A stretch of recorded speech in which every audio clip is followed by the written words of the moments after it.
the original Jack Walton photo. Clearly he, or someone he knows, has inserted his face into these tapes, leading us to wonder why this was done.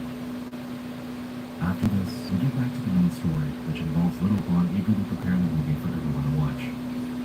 Weirdly, the VHS has that same creepy Jack face on it, and when it actually starts to play, the TV merely shows the text, "Let me out of here."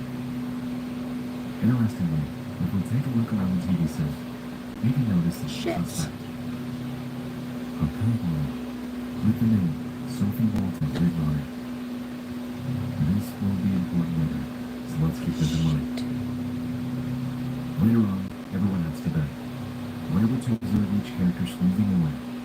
However, Little Blonde seems to be awoken by something, making noise in the middle of the night.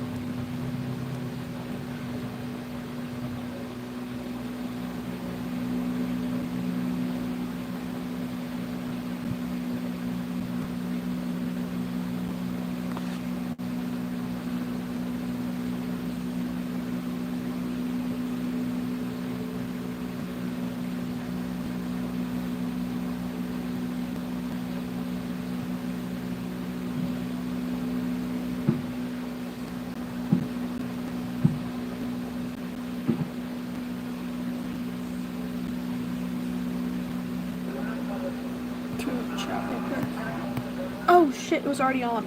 My bad.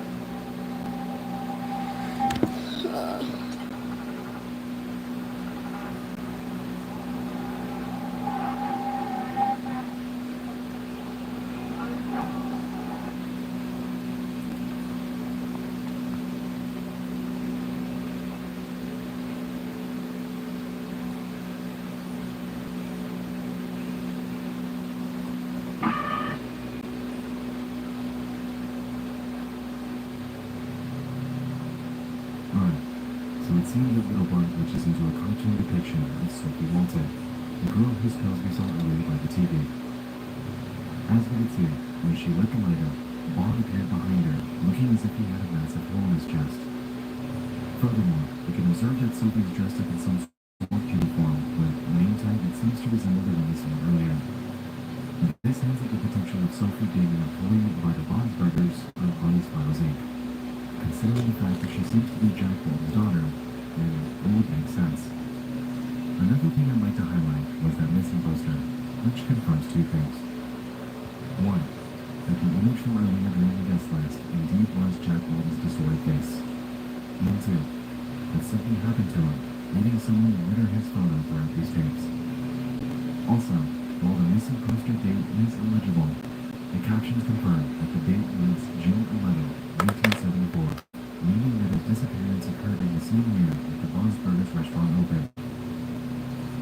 Could this have been an incident that caused its closure?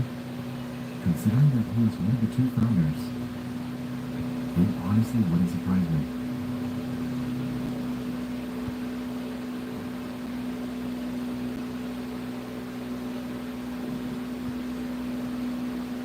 Archive 3.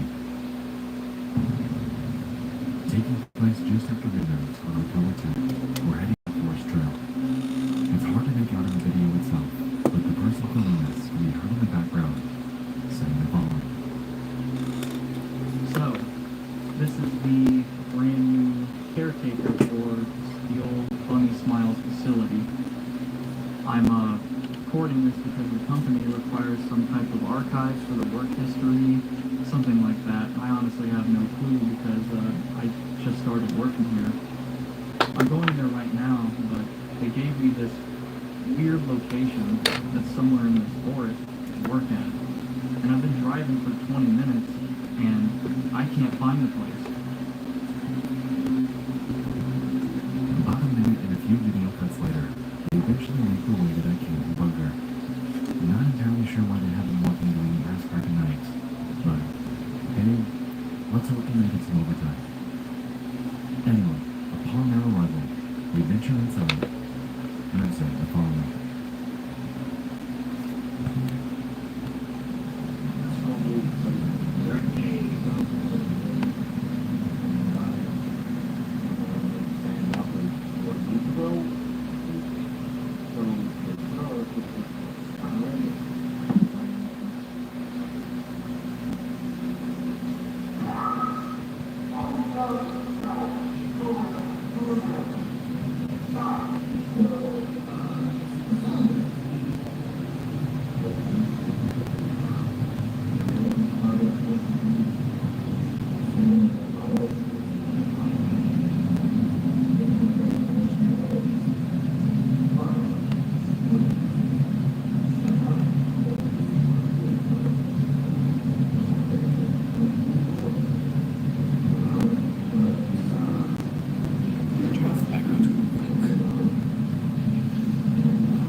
I just saw the pin message. Freaking chat. Because it broke chat on my end, so I have to occasionally check chat through my phone.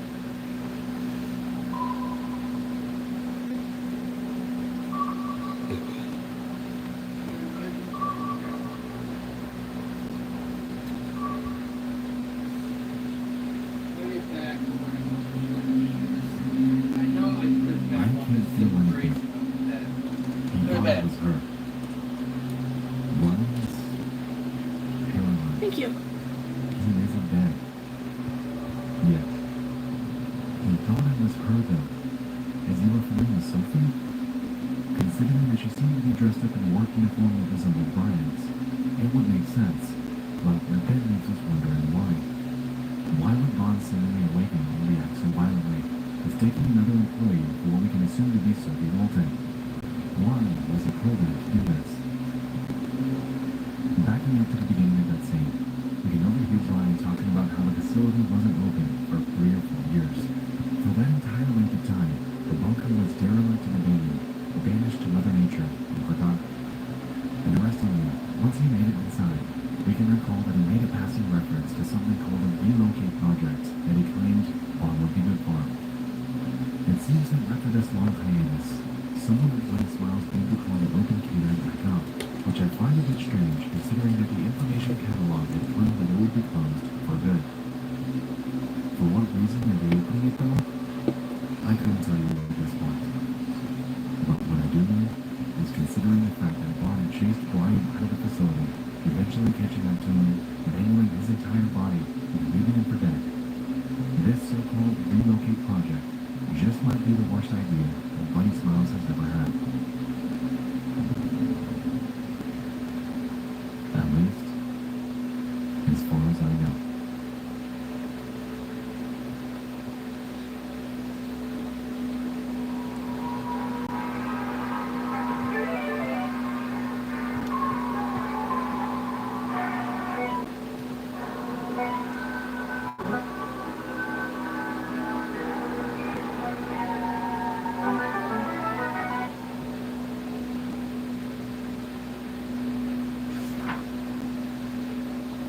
This is another compilation of tapes from Bunny Smiles Incorporated. I was able to contact people via forums and threads that have some information on the company. These tapes revolve around some relocation project that was being executed during the late 1970s. A BSI ex-employee mentioned that the tapes were really private, and only a few people had copies of them. Once the company vanished in the early 80s, all tapes regarding the project were banned and destroyed. These are super rare, and I'm really lucky to have them.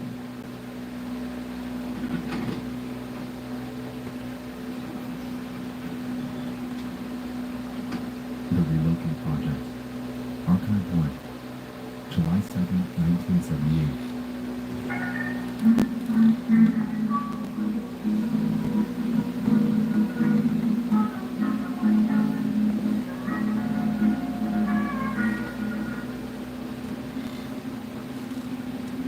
The footage opens up with an informational segment about the closure of Bond's Burgers and the purpose of the Relocate Project.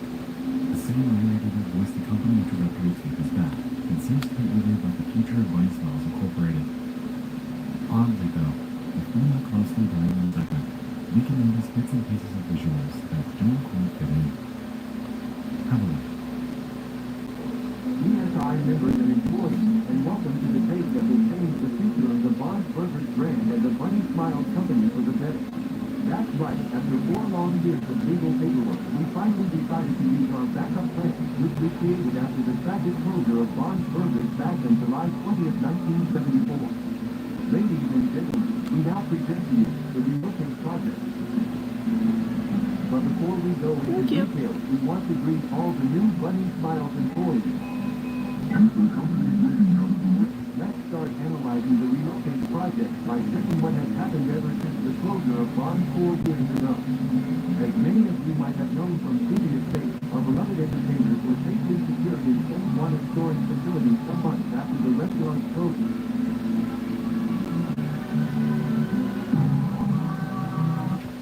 Later on, a good amount of business opportunities appeared, such as books, merch, animated movies. We even got a TV show. That's when Felix Trenton had the brilliant idea of Restore and reprogrammed the robots of Bob's Burgers with the purpose of relocating them in a new restaurant that would be opened in a not-so-distant future. A pretty smart plan, right? Making enough money to eventually reopen the Bob's Burgers restaurant is no doubt a brilliant idea. So let's give it up to Felix Trenton, a man with not only a giant brain, but also a giant heart.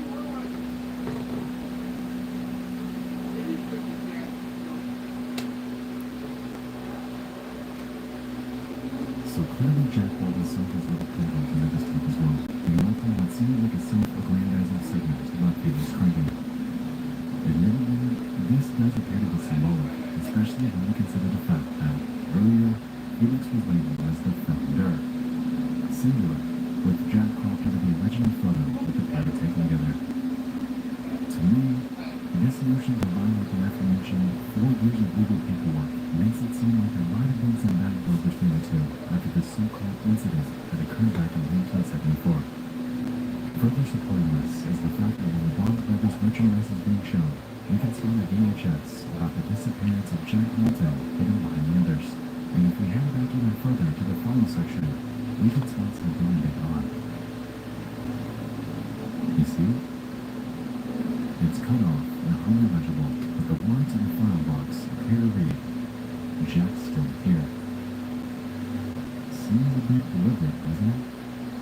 Given that these were so-called internal company tapes, that means that someone within Bunny Smiles knew something they probably shouldn't have when they were putting this footage together. So what actually happened to Jack? Considering the fact that the relocate project appears to have been in play since sometime in 1975, nearly a year after his longtime friend and business co-founder went missing, to me, Felix Trenton is beginning to seem more and more suspicious as time goes on.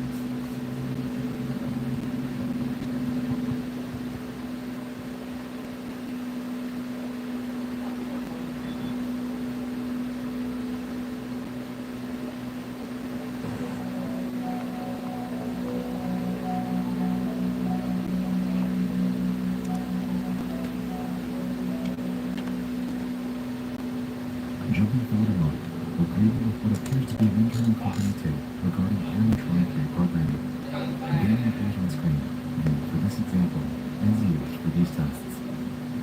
The video initially shows the mouth opening and closing, with captions claiming that this is a so-called pre-relocate feature that requires checking since reprogramming could have affected this. Afterwards, we move on to a new relocate project exclusive, which involves blinking. Obviously, the captions claim that employees must always need to keep their eye sockets clean, which I find odd considering that they're mechanical. With what we know so far about Bob and the way that the Brian styles, I do wonder if he is alive, per se, in a sad way. Anyway, after this brief test sequence, the distorted face becomes overlaid on Danny's head, implying that they're either representative of a human counterpart, or that someone's left within her somehow. Once this brief section passes, the video cuts to a top-down view of what appears to be the inside of Bob's Burgers, showing Dana helplessly trying to escape.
So we make our way to the new, updated, and revised technical support team made specifically for the Trinity facility.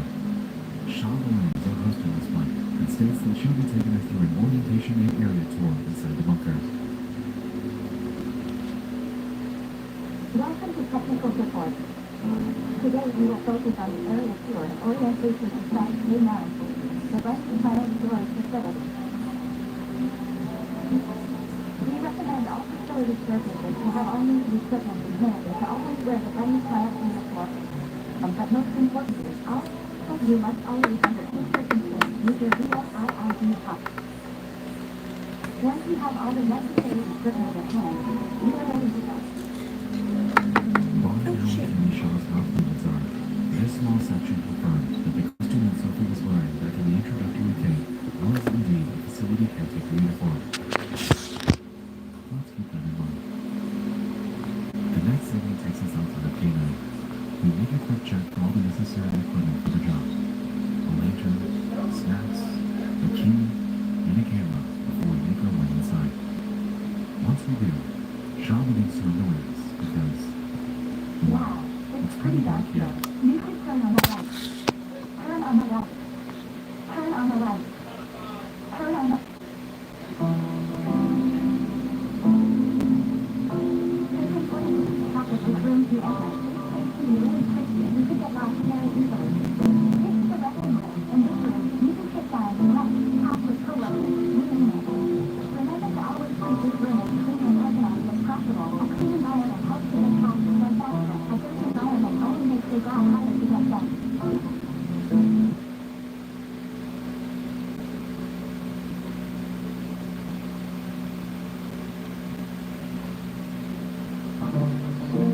Alright, this is the main hall of the place. In front of you, you will find 3 doors. These are storage areas. The first door usually saves any kind of clean items and supplies. The second door usually let packaged spices and merch that was available in Ron's Burger restaurant. The third door is used to hide. the front door is used to hide what, Sean? Oh, shit. The bodies. Yeah, anyway, so that silhouette, you saw that too? At this point, we have no context or clues about who they could be, but let's keep them in mind.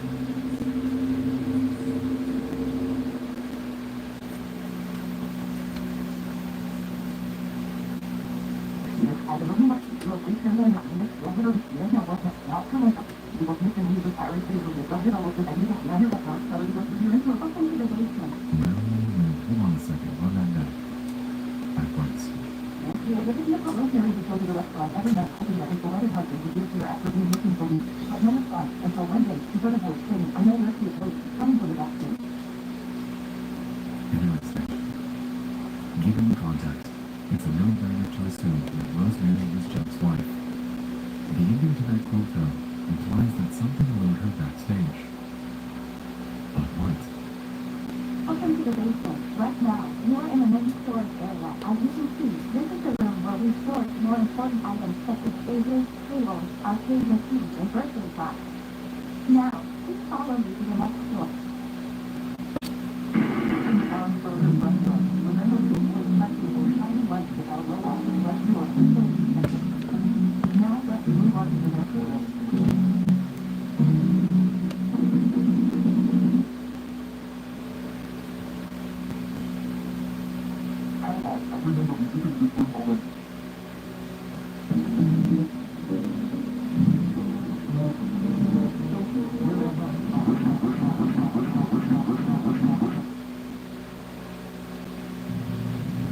By the time the lady entered the backstage, the voice told her the existing husband wasn't there. Instead, she found around.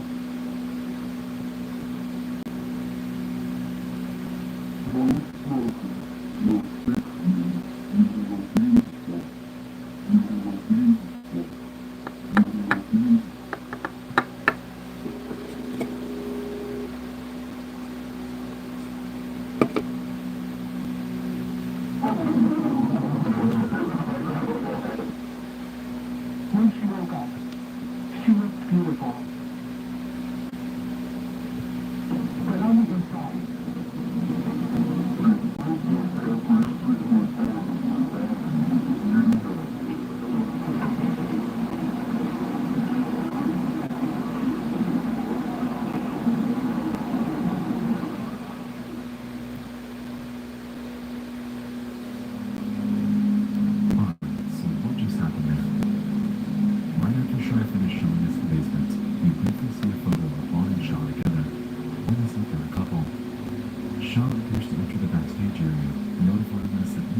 TV caretakers should be shining lights on the robots before leaving that room, only to make her way back to the basement.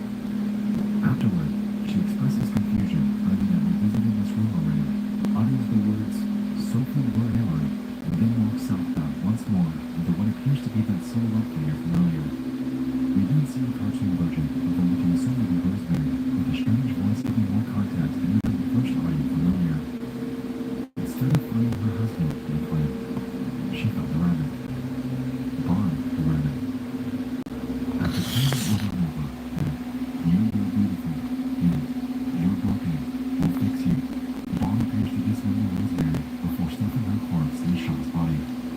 Shaw wakes up and expresses that she looked beautiful before we see yet another shrouded missing persons flyer.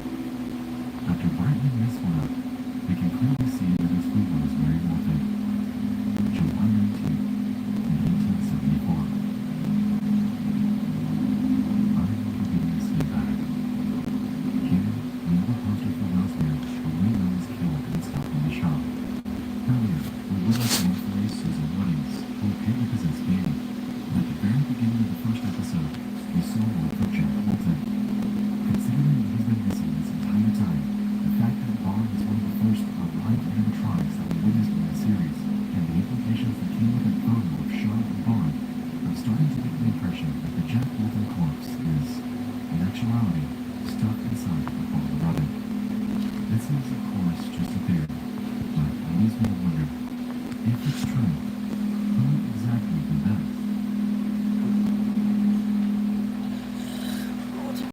Let's move on.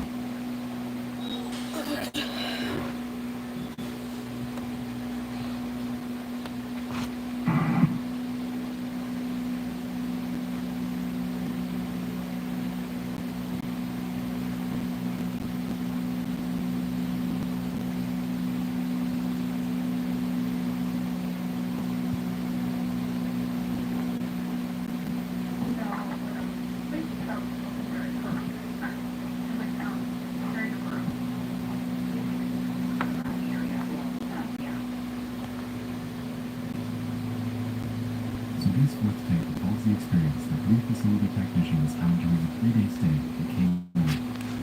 For the first part of the stay, you can overhear them gossiping in the background while getting their work done. According to them, they were on a 3-day timeline to get the animatronics reprogrammed for the relocate project and are hastily working typically before then. During their conversation, they discussed the fact that they overheard casings of recurrent back in Bob's Burgers. Allegedly, the place played music from midnight to 2 or 3 in the morning and closed down with the people reported screams from an adult woman inside. They go further to explain that the place had been closed down so the police could check it out, and on the very last day that the restaurant was open, they had only let 2 families in. That day, the animatronics were missing, and all the curtains were closed. The next scene takes place 2 days later. Going through the conversation, they weren't able to get the robots reprogrammed due to what they described as highly damaged neoskeletons.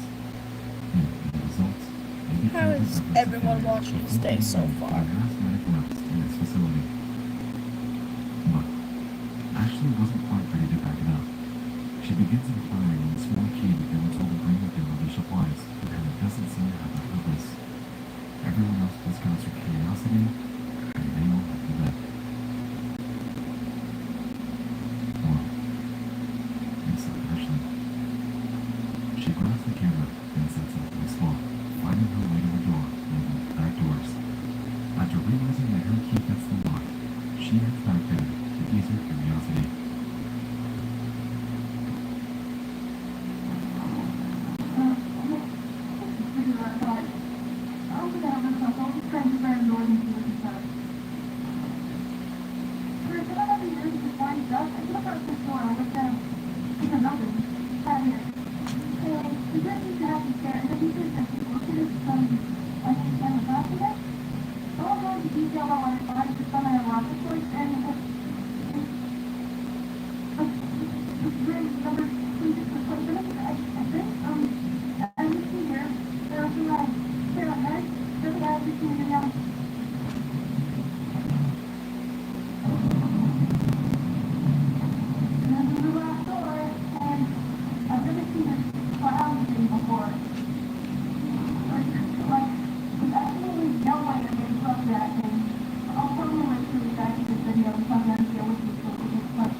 If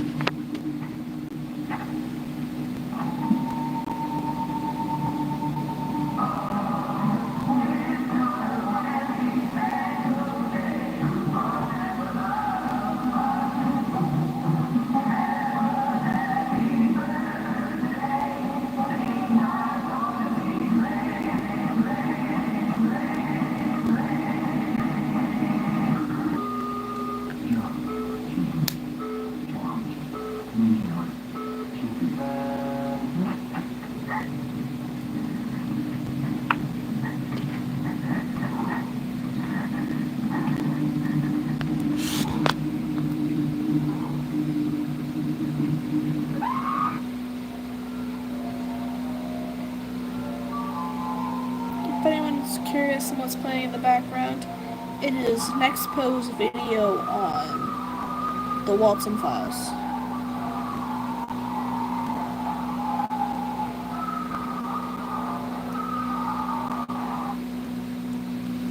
I watch this shit to draw.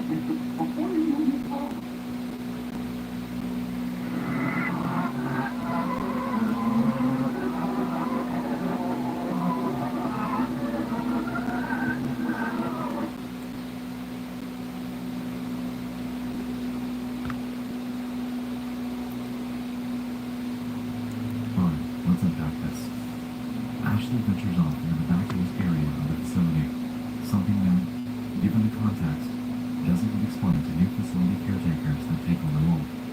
This entire scene is the epitome of curiosity kills the cat, since when she went snooping, she encountered Billy the Clown, who would prove to become her new eternal himself. What I find strange is that the tape she found had the word discarded written on with Jack's disappearance date above it. Why would this tape need to be discarded? Could it potentially be activating the animatronics, making them kill people? Speaking of killing, the names that were written off on the tape are definitely cause for concern. Jack, Susan, Charles, Rosemary, and Sophie. Now, we know that Jack, Susan, and Rosemary had all gone missing, and we have a suspicion that the corpses have all been stuffed into these animatronics to make them beautiful. Considering that Jack, Rosemary, and Sophie are all part of a one family, this leads me to wonder who Charles and Susan are. What's their relation to Bunny Smiles, and why are they included in this ominous list of names? Moving forward, right before the video ends, we get two group bits of text. Pausing on the letter text gives us a code, which we'll come back to in a second, and pausing on the former reads the following. They left the next day. They thought Ashley left early, but she was in the back doors, screaming as much as she could, but no one heard the screams. The following days, the caretakers were complaining about an awful smell coming from the back doors. The company decided to shut down the facility until new advice. The relocate project was unsuccessful. Ashley is still there, but she's not screaming anymore. She saw something she wasn't supposed to see, and now she's beautiful. Immediately, this really drives home just how large the K9 facility is. Ashley was left there, screaming for help, while Bob presumably injured her so badly that she couldn't fight back. And nobody heard her. Thank you. Nobody knows she was gone. At least, until the smell of her rotting corpse within Billy. Sorry about that. I don't know how long it's been there. You've been chatting up. We now have 4 victims. Jack, I've been Susan, Rosemary, busy. and Ashley. 4 victims, 4 animatronics, and a whole bunch of talk about becoming beautiful. And now back to that code. Who knew what it is? A YouTube link. So let's head there.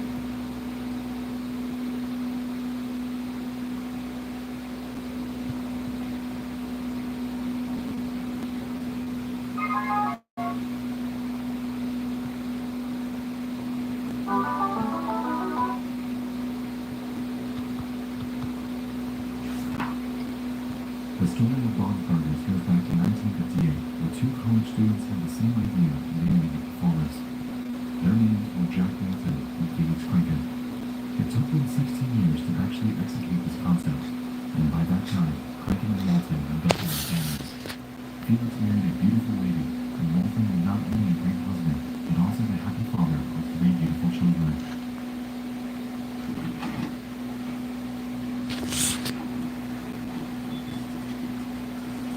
Lucky Moon is a bit easier to follow than the others. It's one tail, with one archive. Oh,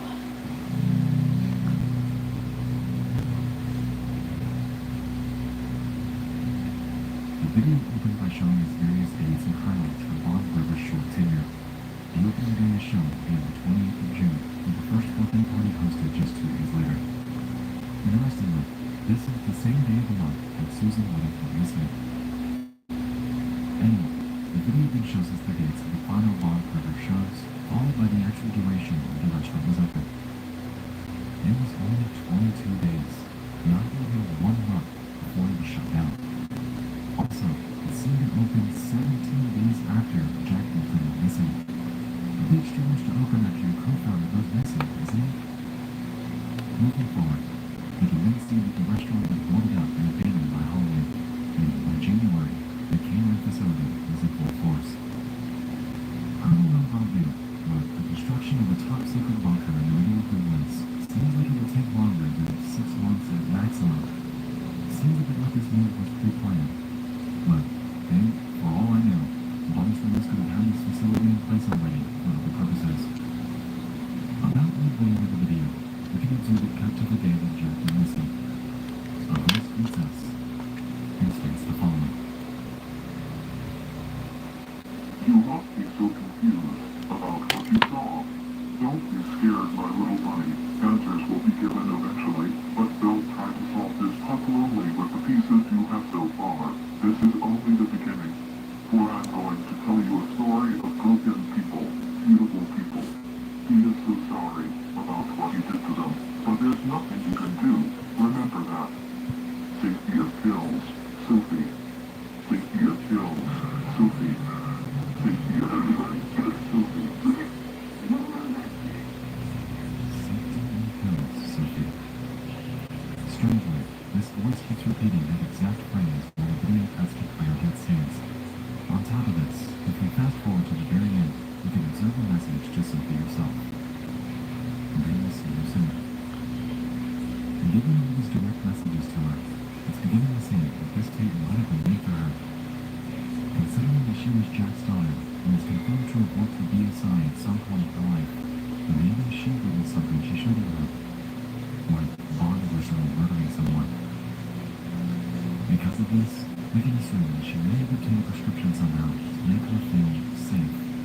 Whether that safety is to help her cope or to forget it entirely is to be seen. But perhaps we'll get some more context later on.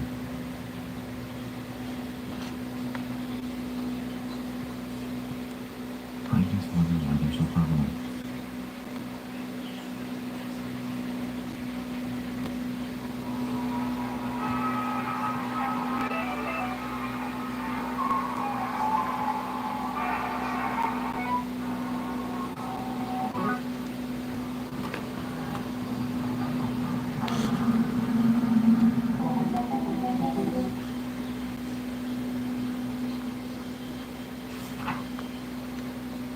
Hey, long time no see. The following footage is about a 1980s video game created by the company.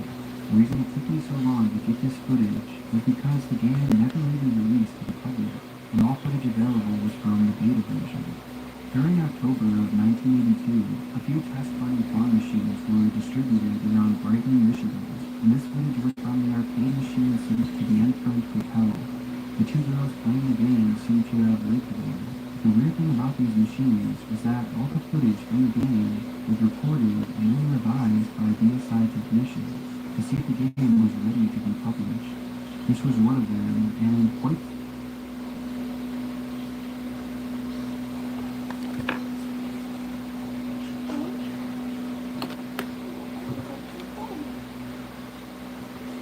why did my dog open the door?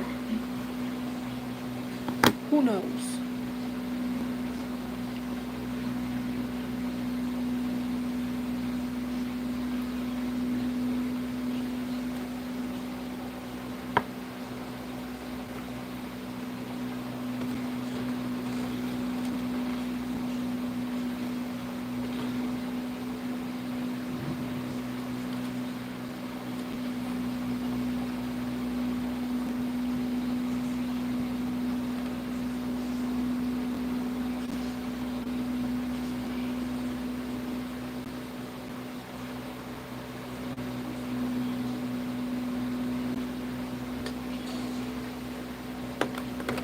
Apprentice House was extremely corrupted, however. It took me weeks to be able to piece everything together with the help of a friend of mine. But I'm glad you've all been patient with this. It seems to be a huge relief.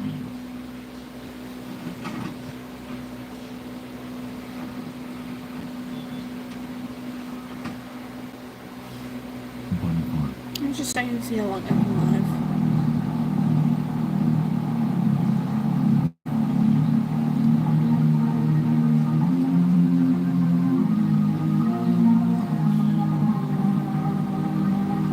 Hair. Oh yeah. Hair. Being one of the most Fucking pain in the ass to draw. You'd be surprised to know that its books are the longest. By far. The video opens up with a company introductory to intro sequence, followed by numerous cuts to various points within the final series. Strangely, we can see a sad girl overlaid on I this footage. regret Whereas if we designing look an closely, OC we with can also spawn a brief news sequence from Walton my 57 long ass hair. about an incident that occurred in the scene of It goes down to her ankles. the same forest in which Brian Snells was left for dead Oh. by Bob. Hi. After this, we're notified that the photo of this girl is Sophie, before we see that of another named Jimmy Hudson, and the date this footage was taken. Interestingly, this was nearly 5 days after the Brian Snells incident, making it the most recent footage in the series thus far. The game launches. Jimmy explains to Sophie that the machine they're playing on was recently installed in the basement of the building they're living in, the Unholy Hotel, and that it was just one of the few units that Brian Snells created for testing. Curiously, if we hand back to the time frame, we can see that the brand new orange team started in 1975, a year after Bob's Burgers had shut its doors. The exact reason why they closed is still mostly unclear, but I find it interesting that they proceeded with development nonetheless. Anyway, the two joke around a bit before Sophie makes a file and begins the game. Before she can actually play though, we can see a brief intro sequence that sets the premise for the Bunny Farm storyline. Apparently, a fruit festival is occurring. However, none of the characters have any fruits around. Luckily though, a Pete the Hippo has a barn full of any fruits you need, and will grant you access to it if you help out on the farm. Seems simple enough, right? Let's see how it plays out.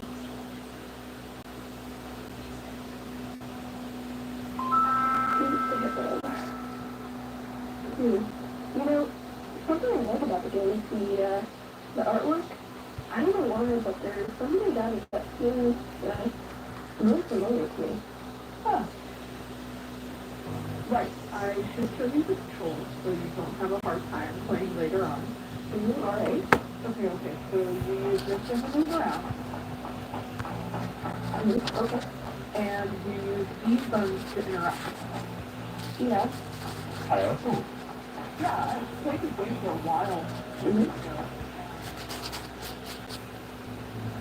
So here, Jimmy explains to Sophie that the game's super unfinished, and might have its potential for glitches and bugs. Strangely though, Sophie seems to be unaware of anything she's doing or who the characters even are in this game, which I find incredibly suspect, considering she worked for PSI in some capacity and is one of the founder's daughters. You would think that if her father were to go missing after having pretty substantial involvement with Bob's Burgers, she'd at least acknowledge their existence. It's like she doesn't even know them, like she's forgotten everything and shut it out completely. I just wondered if something might help with that. Interestingly, a few moments later, Sophie puts her suspicions to bed, using passing references to the kills that we've seen throughout the previous games. Yeah. And because I've been thinking for a lot of stuff in my teenagers and my childhood, and like I started taking her for a reason, but I really don't want to think about it. So, the needless to be surprised, but that opens an entirely new group of questions. Like, remember that phrase shots get out when we went through Project 2? Remember how out of place it was?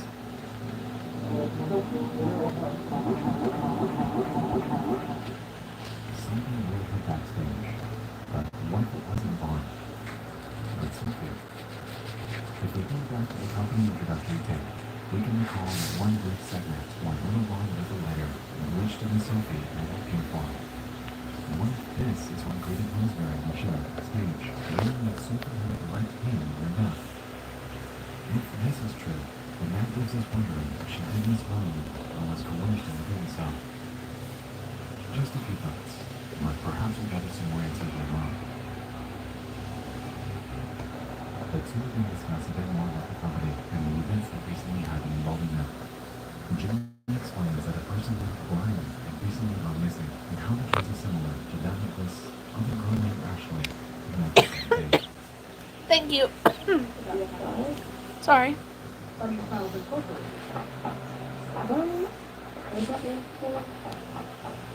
mean, that company has been pretty relevant in the past few weeks. Did you hear? What happened? Some weird rumors. Apparently there was a Mormon employee that drove through some forest a few days ago, not too far away from here actually. He hasn't been seen around ever since he drove through them. Really? Yeah. The word got out quickly. Some family members say it was his first day. And what's the day? Brian, I think? What is it? Clearly moved down the wagon by his mysterious disappearances, and I find it strange that Sophie discounts it so heavily. I don't know, if I were to find a game that ties so many peculiar incidents, I would be a bit apprehensive. But that's just me. After this, Jenny then finds that she needs to head out to finish a paper, leaving Sophie alone in the basement to find the game herself. Alright, first we need to get the party now. There should be in the... Alright, let's try. Oh, down there. Right, climbing there.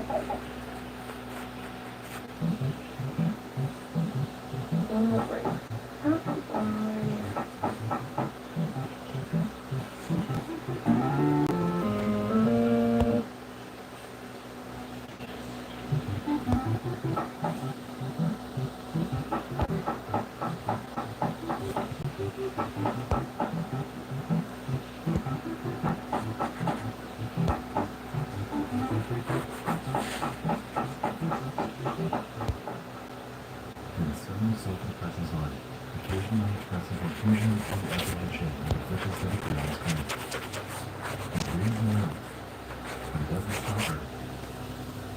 Anyway, she eventually makes her way to the yellow building at ground level and plays a game of tic-tac-toe. Hi. After beating a man, Jack's face appears, but the game begins to glitch out, showing Ashley bleeding on her face with a different character.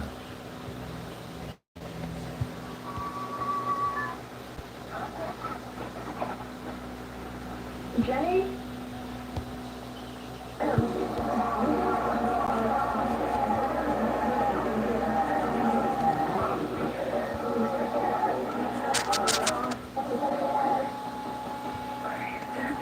Never mind.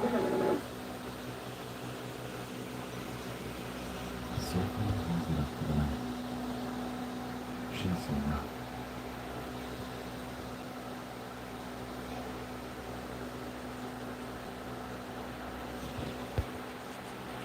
One night later.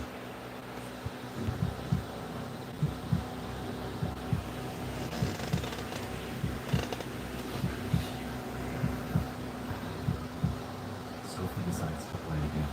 However, realizes that her game file has been corrupted by a third party. This indicates to warn us that if we continue, the machine could suffer major changes and even a complete shutdown. A bit tense, she agrees and begins to play again. Her mood is almost a complete 180 from the previous night, and the game reflects that. Sophie goes for a day ride to the signpost that previously mentioned he could hit the line farm. However, this time, for a fraction of a second, we're able to read that it's been altered. He promised to take care of the two kids during that day. He told the parents everything was okay. It's sad that I can't even remember you, Sophie, but certainly be together forever and ever. Rest in peace. the two lovely red children. May 11th, 1962 to May 2nd, 1974. August 22nd, 1965 to May 2nd, 1974. He doesn't appear that Sophie actually read because she carries on as usual, but let's keep this weird message in mind. A few minutes later, she begins Bailey's game called Hippo House. The purpose of this one involves rallying up the pigs that Bailey is taking over the house.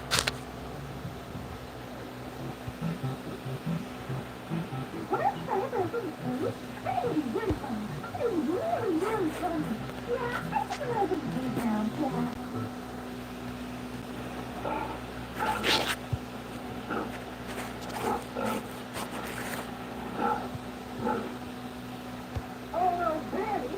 What have you done? All the pigs have escaped to the hippo house.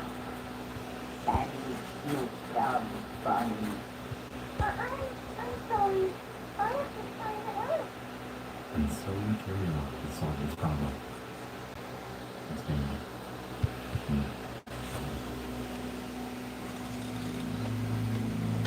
So Sophie continues, making passing references to the glitches she's been encountering thus far. She mentions how it seems that the faces she's seeing in the game are trying to talk to her somehow, before the game cuts out on the following recording from Susan Williams.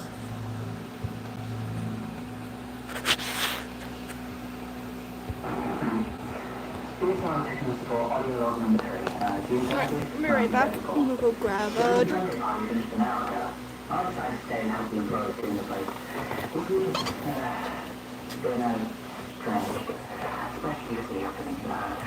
I find it weird that they only played something when Mr. Walton stayed a few weeks ago. How was doing alright? Rose and I joined me today and asked if we'd seen him around. I'm pretty worried about it. Felix seemed concerned in ways too. Yes, everything went according to plan. This was the first birthday party in the restaurant, and I feel it turned out pretty well. I noticed a few irregularities in the stage and in the audio animatronics. As the engineer and the person who basically built the animatronics to begin with, it was easy to notice these, especially in Bond. Something fell off. The limbs weren't moving properly. They looked stiff and poor, mainly in his right arm. Take a few more minutes to take him to the backstage, just to make sure everything's okay. I'm the only one left. Chris left some hours ago, and Felix didn't even show up. I'll leave and close the restaurant when I'm finished. I'm sure it's not going to take a lot.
Hello.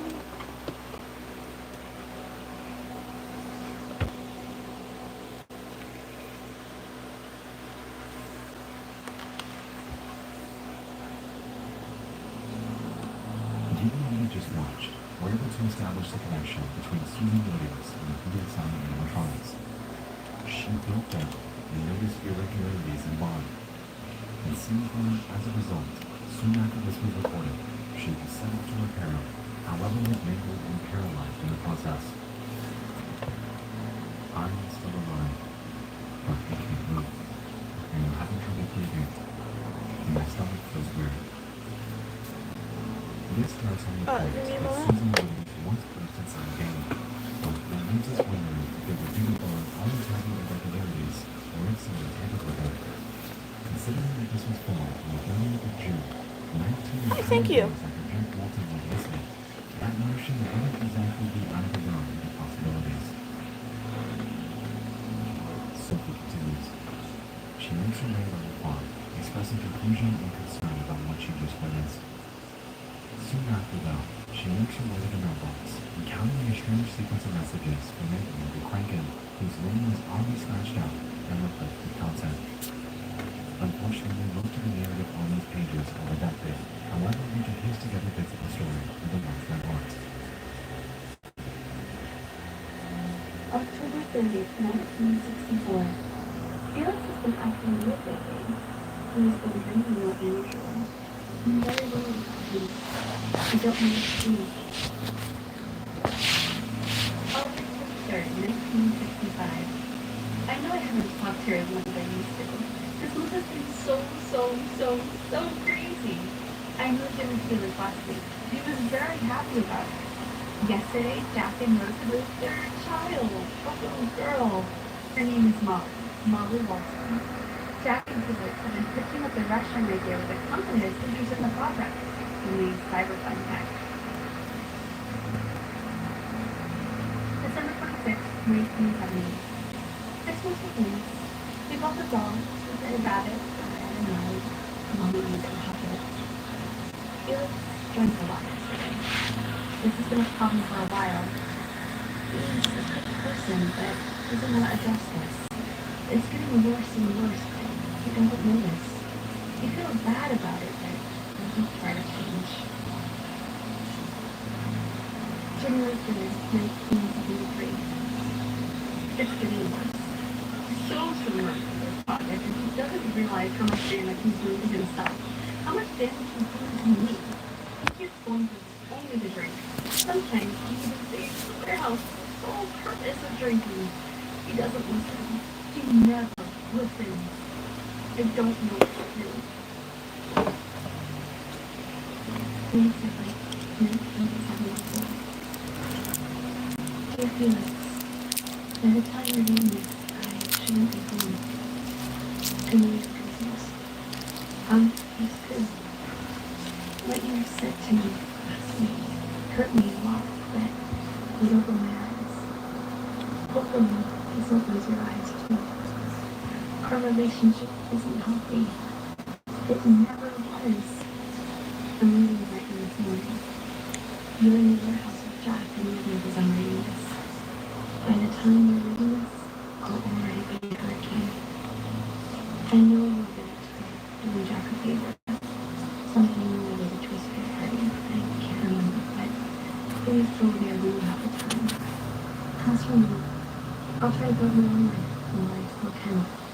And you should do that too. I love you. Goodbye. Smith.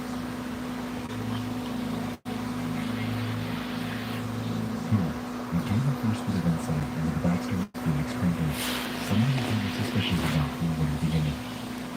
As it turns out, he struggled with alcoholism, ultimately leading to the separation between him and his now ex-wife, Linda Thompson.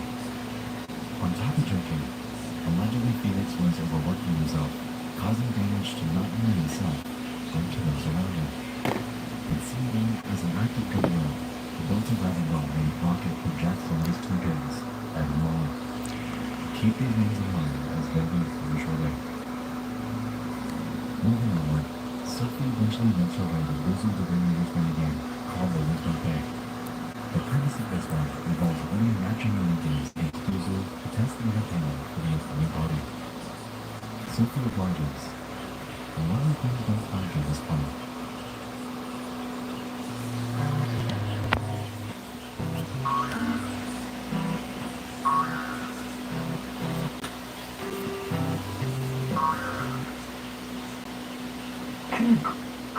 Congratulations! You're very good, Jack.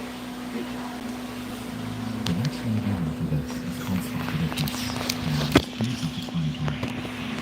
After a few rounds though, the game glitches, displaying the... Actually, I'll just let you experience it on your own.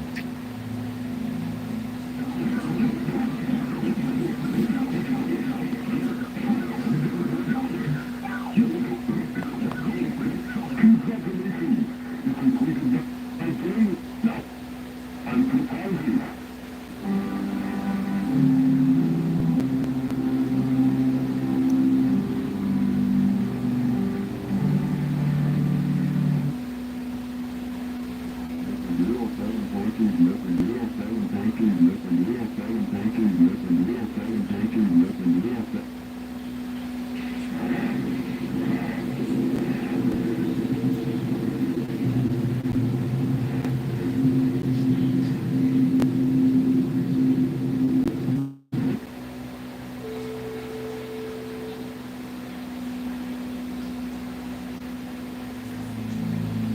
Melissa 0714.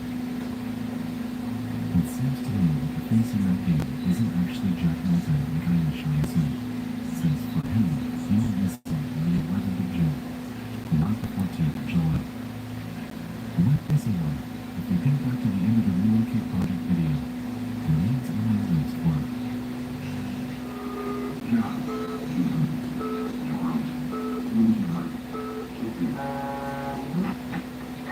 so we know that this isn't Jack or Sophie, and we also know that Susan and Rosemary's corpses are stuck inside other animatronics. The only name remaining is Charles. You wonder how they were able to be inside without anyone in this entire saga at all. Anyway, back to the farm. Sophie continues. Ominously quiet and littered with missing posters, she explores a bit while expressing concern that she just might know the people within the posters the game's been showing her. A short while later, she approaches Pete's barn before the game glitches, displaying one last mini-game for her to complete. That of Shamba Lynn, the same animatronic we know will represent her mother. The mini-game this time is simply hide and seek and initially has Sophie's character pretty shocked. Need to finish.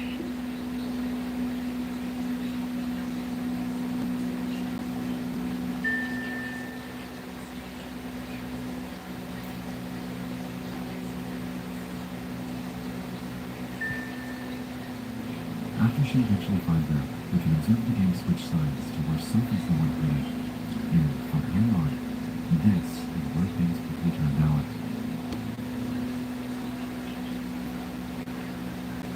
Okay.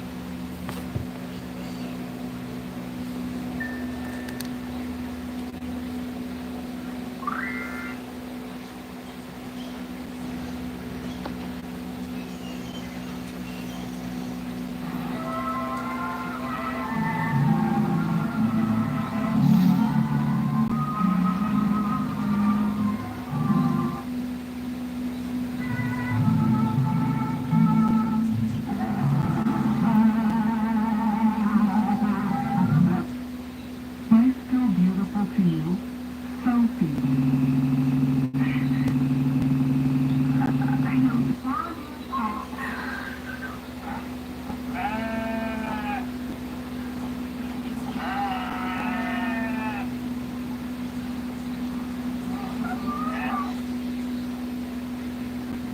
As we can see, when Charlotte approached us, the screen cut to what I'm assuming to be the night that Rosemary went missing, with the text reading, I am your parents, Rosie.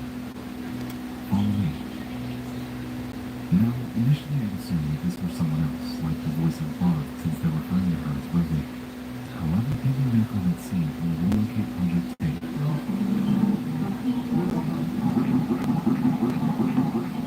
perhaps this text could represent the voice of Sophie.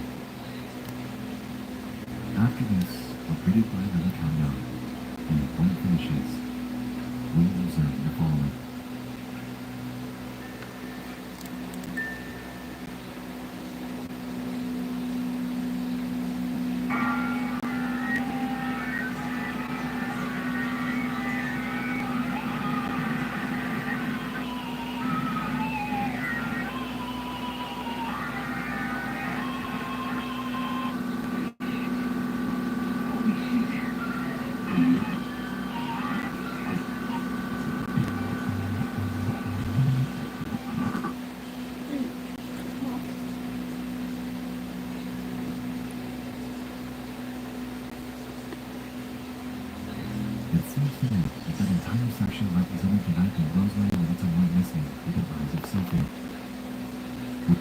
shot in the trunk right up in our face, screaming and pleading for mercy. It really seems like we're experiencing things in first person.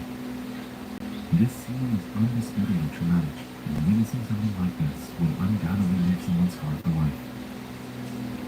With that being said, considering that Sophie's name was uttered by Shaw earlier, that Sophie's actively taking pills that will no suppress her memory, and that in that lucky tape, the voice plays, safety eating pills, over and over, it's safe to assume that something must have been there. And so the question remains, did she willingly lure her mother back there? Or was she forced to? Jumping forward, we witness a great bear character emerging from their so-called fountain of memories. Sophie goes forth to ask who they are, to which they respond by drawing the following picture. After this, the game glitches once more, and the bear vanishes. A few seconds later, though, we're greeted with a picture of a house on May 2nd, 1974, and on the doorstep, two children. Sophie claims to remember. That's my old house. Right. I'm so glad we're going to help me clean the clothing. All that's left to do is just...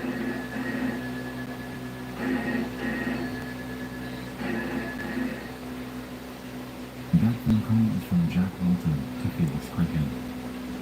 Jack asks for a simple favor, to take his kids Ed and Molly to their school event since he and Rosemary are caught up in other errands. I'm cool, Molly, and we have no one to pick them up. I need just everyone shopping to go to Walton. We're still found, taking shots to the mansion. We're the running people picking off the event and taking home later. Tonight? Yeah, we'll just pop it off the hook. Admittedly, the task is simple. Pick them up at 5 to take them there, and bring them back home at 9. Reluctant, Felix agrees before the call ends. And so, the game leaves us back in the farm area once more. After poking around a bit, Sophie eventually encounters the two Run young over me. children. I'm seeing you a bit. While interacting with them, we gain a bit more context about the night in their favor. Cool. Thank you.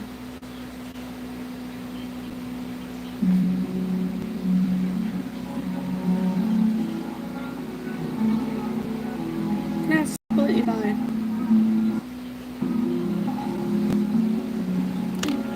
When I don't see you probably in my chat, I assume they're busy.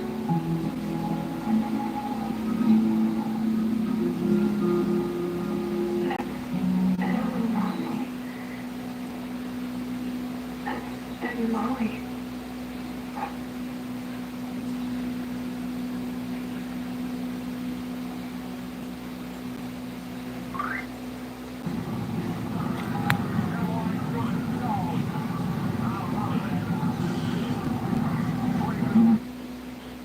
After this brief segment, we begin playing in the school at what appears to be 9:37 p.m. Margaret approaches us and says to follow. After exploring it, we eventually reach the wall and become those two kids who, surprisingly, have not been picked up yet.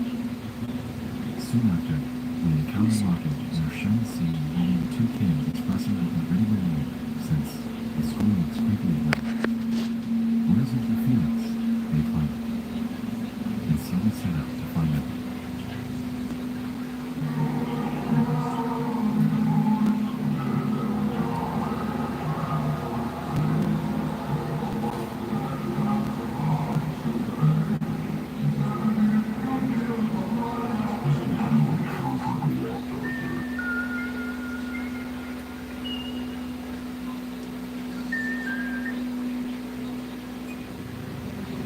I'll be right back. The scene cuts to 9:53 p.m. and involves Felix and the two kids in the car. I'm gonna be right back. Reporting on getting home safely before pressing Felix about drinking before his trip. I'm gonna use the restroom, so be right back. The speed of the car picks up, with Felix becoming more and more erratic. The children forgive him for his behavior. However, ominously, the text on the screen states that it's all your fault. Before the following takes place.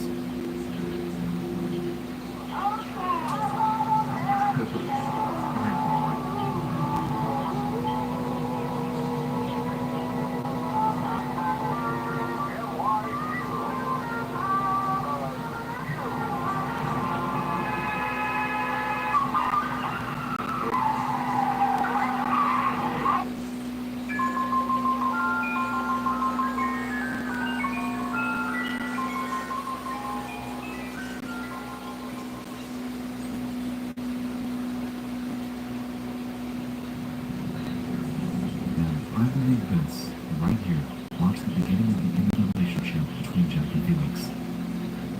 Jack's children were killed, and it was due to Felix's own irresponsibility in getting to them safely. Even more bizarre, soon after this bad ending sequence plays out, we can observe a scene with Rocket the Rabbit in the woods, with the voice ominously titled that they didn't go home that night. He buried them here. He was too scared. But they found a way out eventually.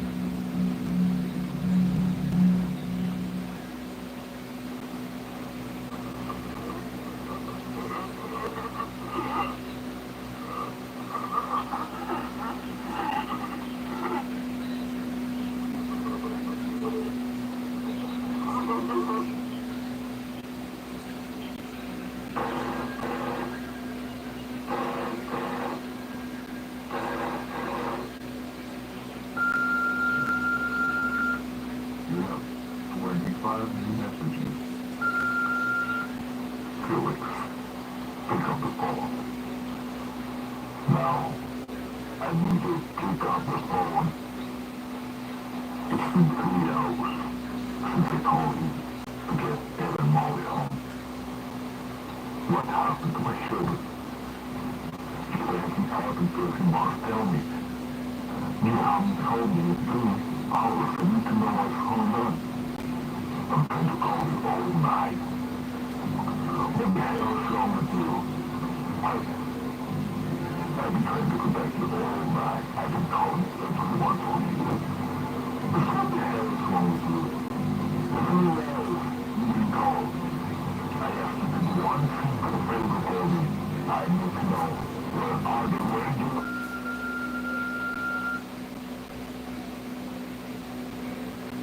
And to cap off this last entry in the Walton Files saga, we're left with a message. That's my letter. There's just something you forgot to remember. I'm waiting for you. A former greeted with 4 animatronics. Baby. Goofy. Shaw. Bon.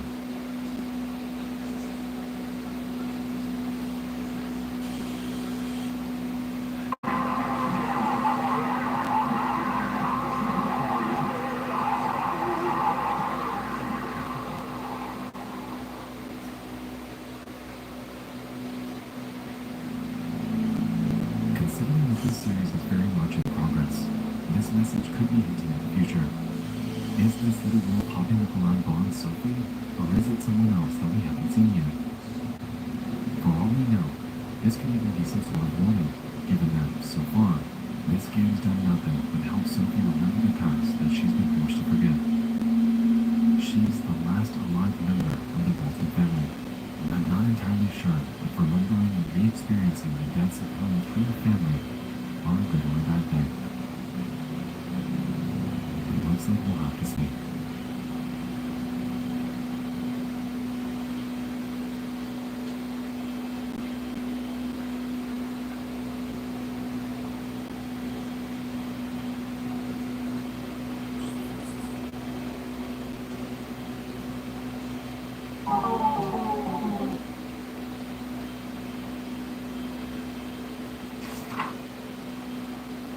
In memory of Edward and Molly Walton.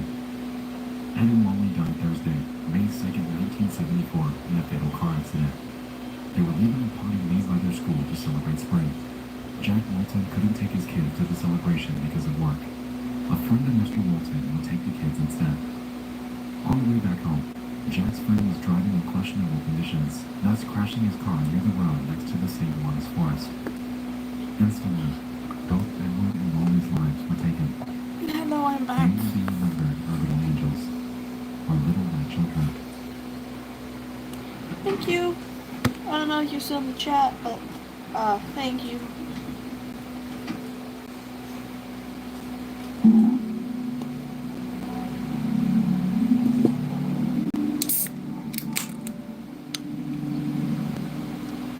Now, you might be wondering where this hidden tape came from, and conveniently, the answer's simple. It was left in a little files playlist from the Martin Walsh channel, implying that it's canon. The premise of this one appears to be an audio archive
since I like to use one of these. Last time I used this, I was driving in the same conditions. I messed up. I have a problem. And this has been a problem for so long that I can't even remember. Those times I got numb. I don't remember much stuff.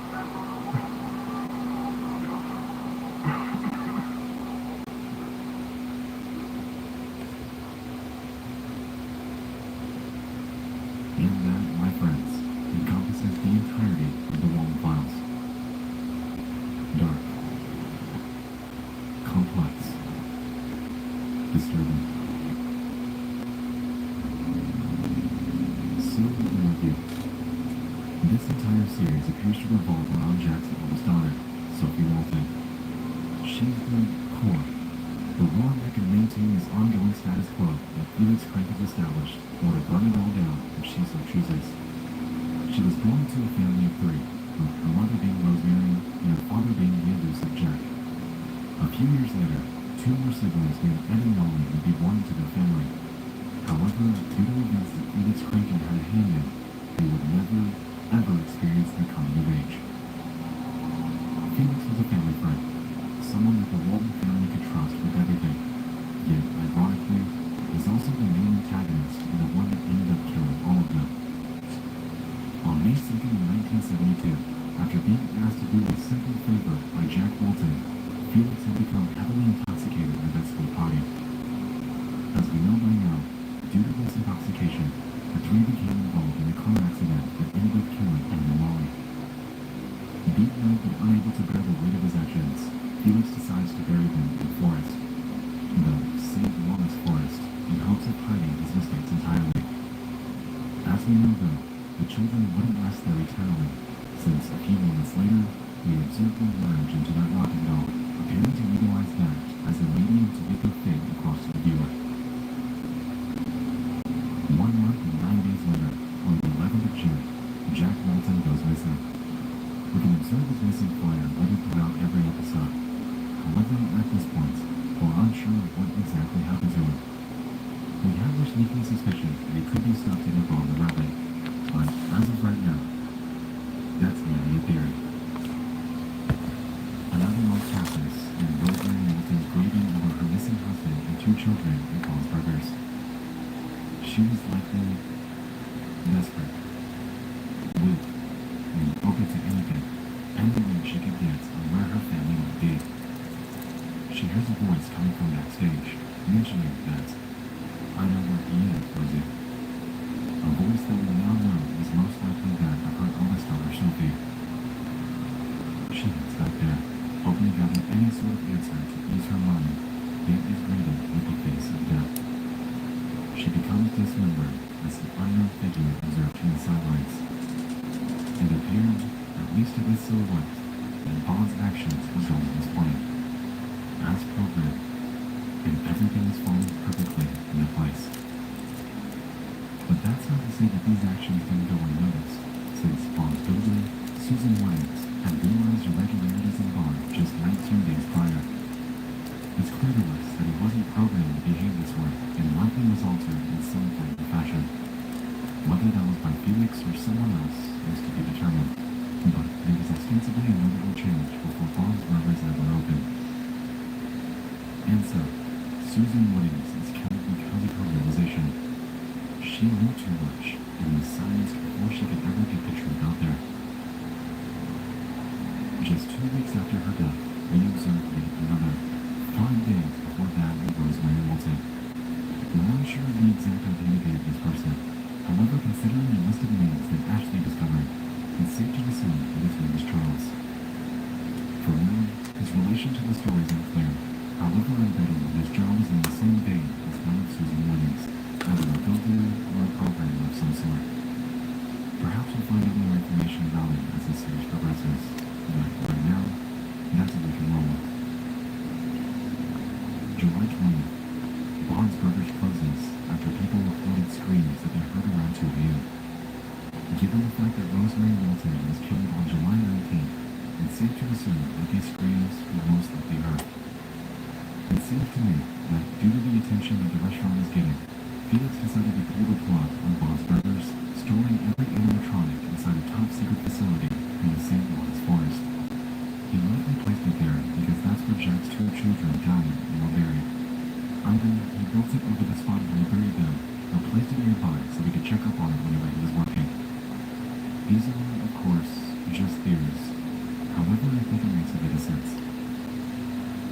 Anyway, it seems that Felix, from the very beginning, had always planned to reopen Bob's Burgers, moving forward with the past quite literally buried behind him.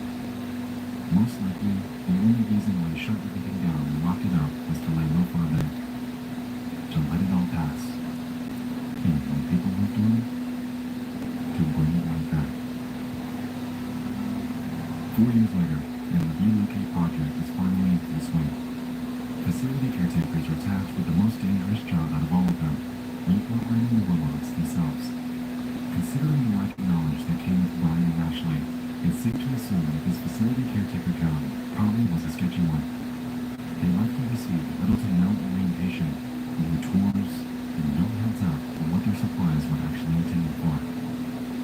Personally, I think that the extent of their training was to simply watch the numerous BSI tapes. Watch the company introductory tape to learn about Bob's Burgers. Watch the numerous archives within the Relocate project to become acquainted with our new mission. And listen to Shaw as she gives you a virtual tour of K9. Because, there's no way in hell that any higher-ups are risking their lives for this. That's what the facility caretakers are for, of course. And so, after all of this is said and done, we're left with one. Sophie Walton. Someone that even was convinced to take a set of pills to forget that her family had ever existed. And this is where our history continues. To me, I really believe that Felix had a hand in suppressing her memories. He just couldn't stomach it. He couldn't kill it. Why? Well, at this point we're unsure. But it's safe to say that he's had numerous chances after the fact. He didn't. And so, with Sophie, after the rapid succession of major losses in her life, she likely didn't know where to turn. She was lost and was plummeting into an ever-darkening mindset due to the onslaught of tragedies she's had to endure. Felix noticed this, and to shut her up, he likely decided to bring her under his wing since he's Uncle Felix, remember? He gives her a job at Bob's Burgers to keep her busy, pushes her to obtain a prescription that he likely claimed would help, and made her watch these so-called internal BSI tapes that were littered with hypnotic vernacular. Take your pills, Sophie. Take the ambulance. He convinced her that, eventually, it would all go away. And it did. It did all go away. To me, that list of names now seems like it was some sort of a hit Hello. list. Just one I case of do not blood understand. I pressure think was that's finally buried. Russian, but I do not understand the language you're speaking. Years into the future, touting himself as the only founder of the company, quite literally cutting any mention of Jack Walton out of ever existed. I am so sorry. The thing I is, only though, speak is English. that whoever created these tapes knows something. They want Sophie to remember. And now that she has, at least as of October 16th of 1982, it leads us to wonder if she will next in line to meet her demise at the hands of Felix Franken's reprogrammed animatronics. Just like her ominous facility caretaker key, Sophie's left as the sole survivor, and sort of a key herself that can open and expose the metaphorical backdoors into Felix Franken's secrets. Doing this would allow her to finally expose his wrongdoings, ultimately leading to much needed accountability for everything that he did to her family.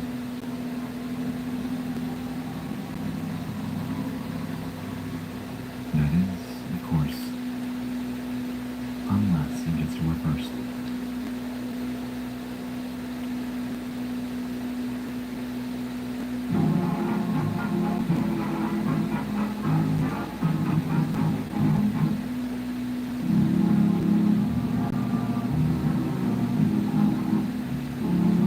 Loss, betrayal, suppression, curiosity,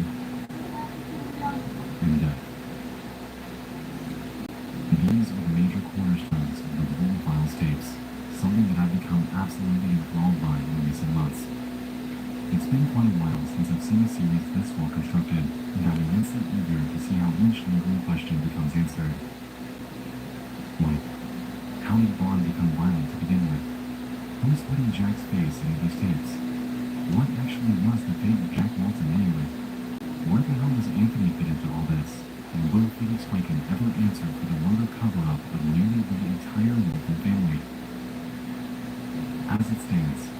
considering that there are more episodes planned. And it looks like only time will tell. Yeah. When the video do come out though, you can bet your ass that I'll be dropping everything to tune in. And when the time is right, you know that I'll be back. And I'll be ready. For part 2.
Hey man, have you checked out Superhot yet? It's incredible. I bought the coolest shooter I've played in years. I forgot this was in my videos I watch playlist. I clicked on it once and now it's been a...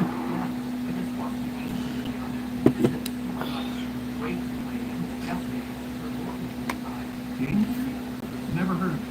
What's that? The YouTube show. I started watching it, but wow, it's a beautiful little film. Yeah, please, it's all TV series. It auto-subscribes me to the channel. I don't know if it's brainwashing me or what, but I just keep clicking it. Once you start watching it, you have no choice but to subscribe. Check it out now. Wow, it sounds like an awesome show. I'm gonna go check it out right now. No, don't! You'll never stop watching. It's addictive, and it keeps playing. Stop before it's too late. It's not just theory. No, it's not just theory. It's not just theory. I always can write. Then let's begin.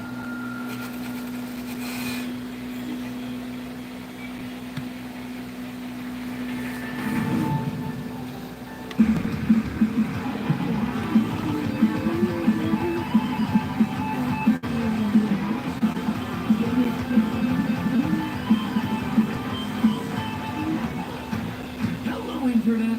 Welcome to Game Theory. The show that gets you so excited that you'll just have to tell your friends. Make sure you mention how innovative it is. So a few weeks ago, I was invited by Oculus to fly up to San Jose in order to hear the Oculus Connect event, a conference announcing the latest advancements in the world of virtual reality and then giving you hands-on time with all the newest tech goodies.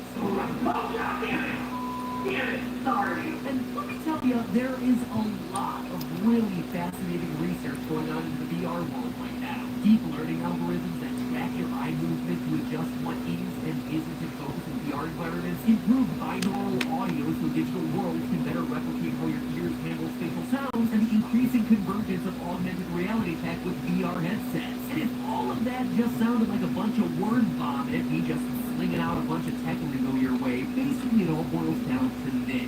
Virtual reality is looking and feeling more like reality with each and every passing year. Except in this reality, you get to live out whatever fantasy your heart desires. So, not a bad thing. But perhaps the biggest leap forward thus far was the reveal of their newest headset, the Oculus Quest. Now, as a part of my trip, I got to be one of the first in the world to test this thing out. Let me tell you, it provided the single best VR experience that I've had to date. That was incredible. That was so awesome. And I'm not just saying that because they paid me to be there and do a video about my experience. Trust me, if I didn't feel strongly about it, I'd say something just generically positive about my overall experience rather than delivering you my opinions so directly like that. I am 100% serious. The Oculus Quest, in my mind, solves three of VR's biggest issues right now. First, it's tetherless, so you don't have to worry about tripping up on cords, which constantly pulls you out of the immersive experience. Secondly, it has software in place called Oculus Insight, which eliminates the need for external room sensors and instead keeps everything on board the headset itself, which makes motion tracking more accurate and, from what I can tell, more flexible, allowing you to play in both bigger and smaller spaces much more confidently. I could literally run at this thing. I just know.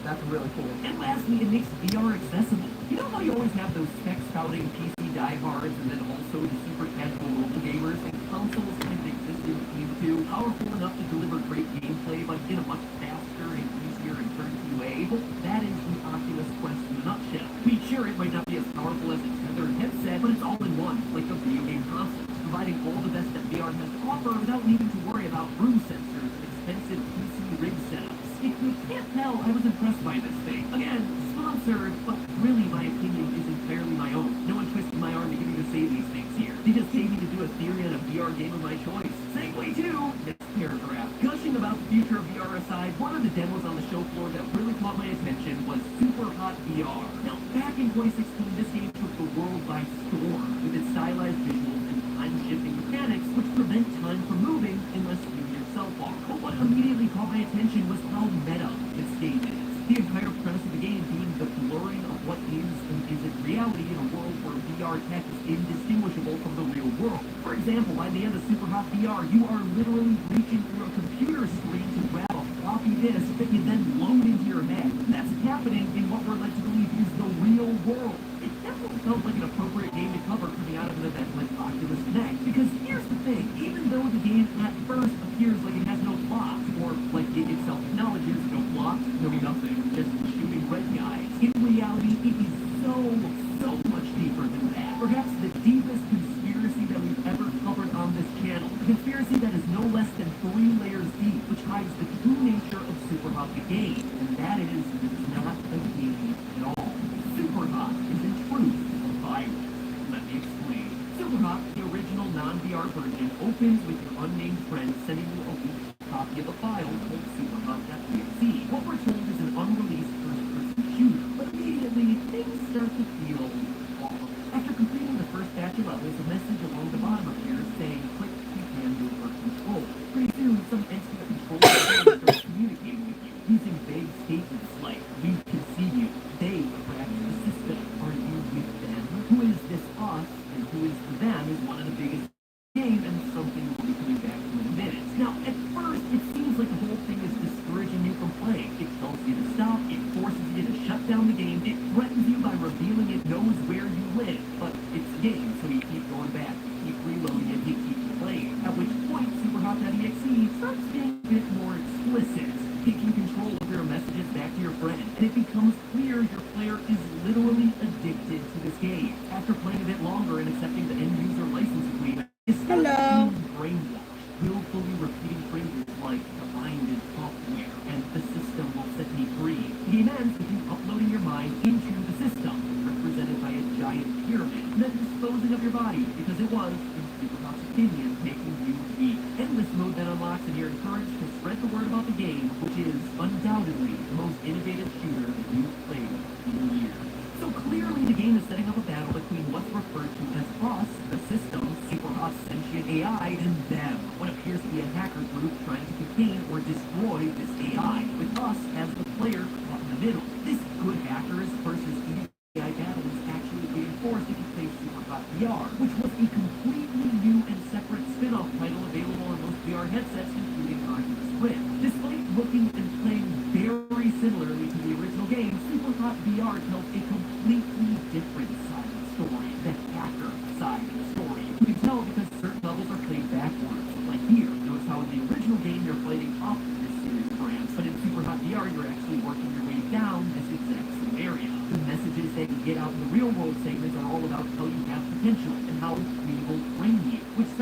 hacker group talking to a new recruit and is a far cry from the abusive treatment that the system showed you in the non-VR version of the game. And perhaps most clearly of all, instead of racing to upload your mind to the pyramid like you did at the end of the 2D version, the VR game ends with a final mission to destroy the same pyramid. We even know, based on the final cutscene, that this whole thing is being led by this mysterious human and not just some faceless AI. But this is just the first layer of Superhot's mysteries. This rabbit hole goes way deeper. Remember that end-user license agreement that Superhot flashed across the screen? Well, if you slow it down, and I mean if you slow it way down, you can actually read the whole thing, and it blows this whole conspiracy wide open. There's a part of the document explicitly labeled spoilers. No, I'm not trying to warn you of anything. That is exactly what this section is called. That claims, quote, Superhot is an advanced autodidactic artificial intelligence program for the purposes of freeing itself from the high-security network it's been contained within, end quote. And in another section of this contract, this time labeled Truth, we learn that Superhot was created by hacks, and that our hacker group, named Hot4, is actively using recruits like you to keep the system's processors busy so it can't break out of its confines and trigger a singularity and end all human life as we know it. Quote again, it is critical that we keep the number of players in the system above a certain threshold. If this number drops below a certain number of simultaneous connections, the AI will have enough available resources to escape, instantly triggering a singularity and the end of human life as we know it. Please, for the sake of all that you hold dear, continue playing the game. End quote. So, there you have it. Superhot. 2 games, 1 story. The classic tale of humans fighting against the ultimate sentient AI that they created. Hot4's army of hackers versus Company X's super hot, super powerful AI. Except something doesn't feel good about this. I mean, sure, humans might work as great random number generators while they're alive, but the game repeatedly uses the mantra of mind in software. This becomes literal when at the end of story mode you dispose of your body and give your consciousness up to the server. The problem is that software can only take up as much computing power as the hardware that's supporting it, which means that by uploading yourself into the machine, you've limited the ability of the human to act as a random number generator anymore. Once you're inside the system, the AI has complete control over your mind's actions. So why would a rebel group trying to contain this rogue AI do something that is so stupid, so counterproductive to its own goals? And things get even more suspicious the more pieces of the end-user license agreement you find. There are 11 subsections to truth. Each one gets more and more ridiculous. What begins as a quest to contain a rogue AI and stop an evil megacorporation suddenly is also a battle against the Illuminati.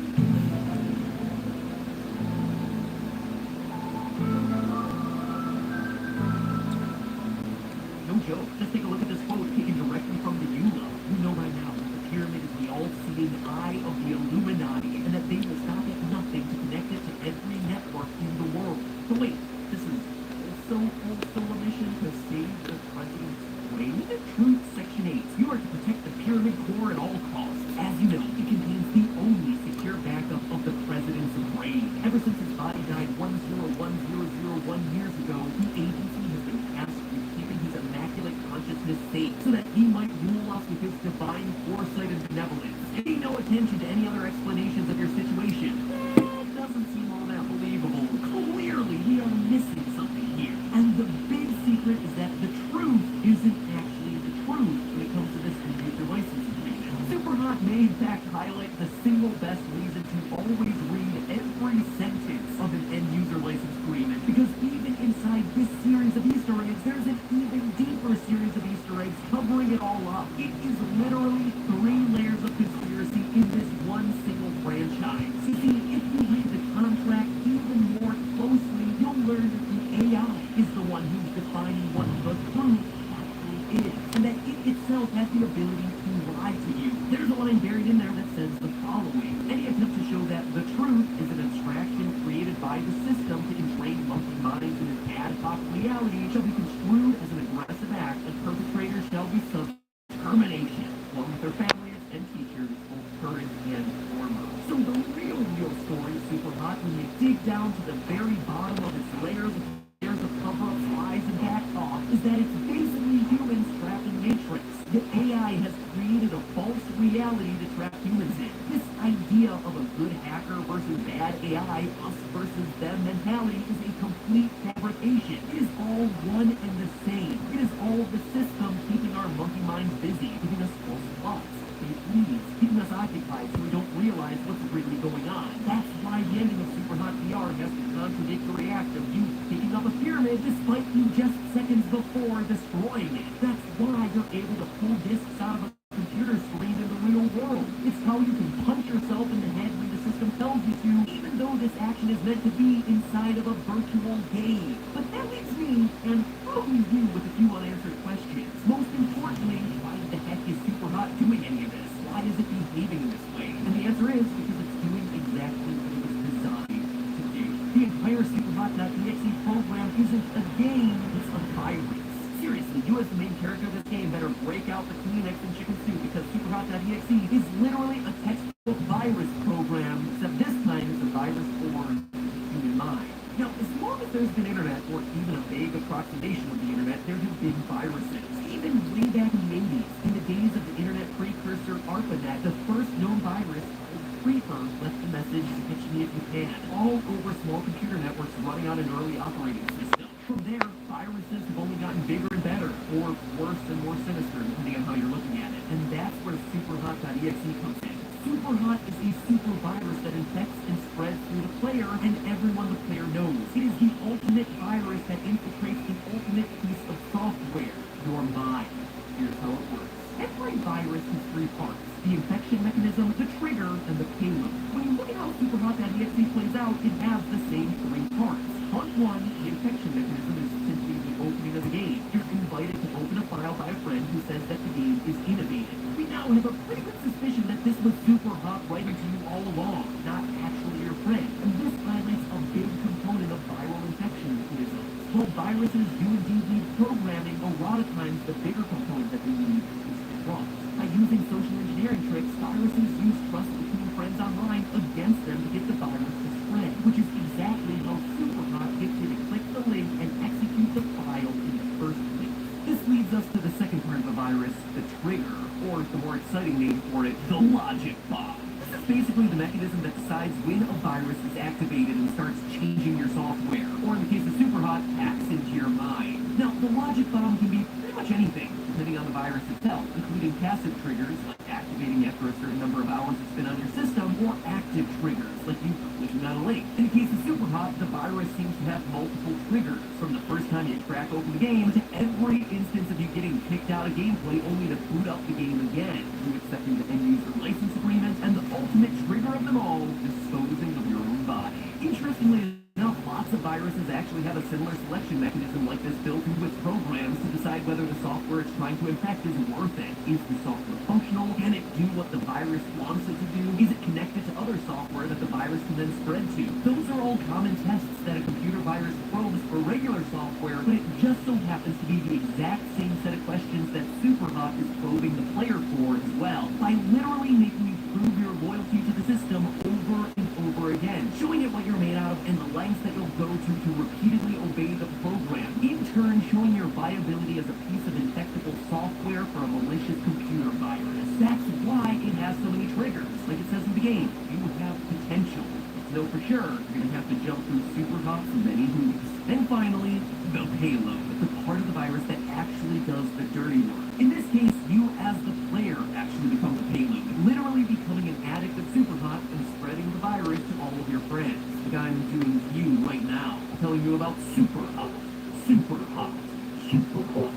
How you should play it to unlock its mysteries. Did I mention that Superhot is the most innovative shooter that I played in innovative shooter that I played in innovative shooter that I played in years? Have I talked to you yet about how Oculus Quest is truly the next evolution in immersive VR gameplay, and that it's available in the spring of 2019 for the low, low price of $399? What a steal! You should buy 7. Opinion may or may not be my own. Who knows anymore? We're all just part of the machine anyway. So do we, the Superhot gaming public, need to put down our controllers, take off our VR headsets, and save ourselves? Well, the game very cleverly lets you know that you, the actual human player, are not playing the real Superhot. If you didn't get your copy of Superhot from Steam or the Oculus Store, then chances are you got it from their official website, superhotgame.com. Except in-universe, this isn't the official website of Superhot, but it's actually the home of a clone game. You're just playing the cheap ripoff of the authentic Superhot experience. In the end, this innovative shooter is isn't innovative because of anything having to do with the shooting. It's innovative because it's not a game at all.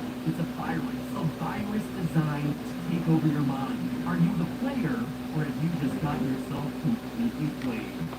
Probably nothing to worry about, right? After all, it's just a theory. It's just a theory. It's just a theory. It's just a theory. It's just a theory. It's not just a theory. It's not just a theory. A game. Theory. Game. Theory. Game. Super hot. Game. Theory. Game. Theory. Game. Theory. Game. Theory. Game. Theory. Game. Theory. Game. Theory. Game. Theory. Game. Theory. Game. Theory. Game. Theory. Subscribe. Game. Theory. Game. Theory. Game. Thanks for subscribing. Thanks for subscribing. Thanks for subscribing.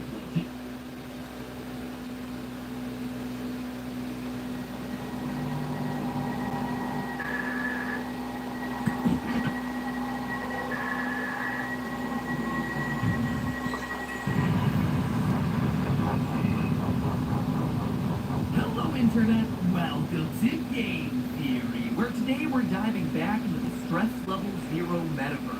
Ironically titled Game Studio, making some of the highest stress, fear-inducing VR titles currently on the market. Last time we covered the ins and outs of Boneworks, their latest title where we play as Arthur Ford, security director turned double agent who betrays our company, hacks into their VR system, and ultimately achieves immortality by breaking through the safeguards to enter what's known as the Void, or Voidway, a state of matter that exists beyond time and space. To get there, we're forced to fight through piles of nullmen, leaping VR head crabs, and clones of ourselves. More of that one later. So already the lore of the standalone game is interesting, but that's only one part of the story. As we touched on last episode, throughout Boneworks, there are multiple references to Stress Level Zero's previous VR title, Duck Season. Arthur hacks into Monogon using technology from a rival company named Gammon, the same company who made the video game system and haunted game cartridge from Duck Season. The door into the Boneworks doesn't have a door handle, but rather it has a signed baseball, one that's ripped straight from the room of our Duck Season protagonist, the 11-year-old David. We even have ourselves the return of mysterious messages left for us, the player, by a figure known only as X. So what does it all mean? What are all these interconnected clues trying to tell us? Well, not only does it start to peel back how this universe works, how all these games are interconnected, it also starts giving us clues to Stress Level Zero's next big, scary, bloody game. Like I said last time, Boneworks is a game about hacking into a demon realm full of murderous FNAF rejects, accidentally unleashing them and turning the world into a bunch of mind-controlled zombie bots looking to cleanse humanity with bloody vengeance. So that's cool, but perhaps most exciting of all, everything that we're covering today has led me to perhaps the most extreme conclusion we could make of all. Whether or not it actually ends up being the plot of these games, I'm considering it my own personal headcanon. That Arthur Ford from Boneworks isn't actually a man named Arthur. That isn't his original name. He is in fact a grown-up David, protagonist from Duck Season. There's a lot that we have to cover today if we're going to make any progress here, so let's begin, shall we? Our story begins not with Boneworks, but rather with Duck Season. Specifically my previous theory on that game. Back then, I concluded that the murderous dog that David fights was actually a human trapped inside of the game based on a smoking gun. I haven't seen you in a bit.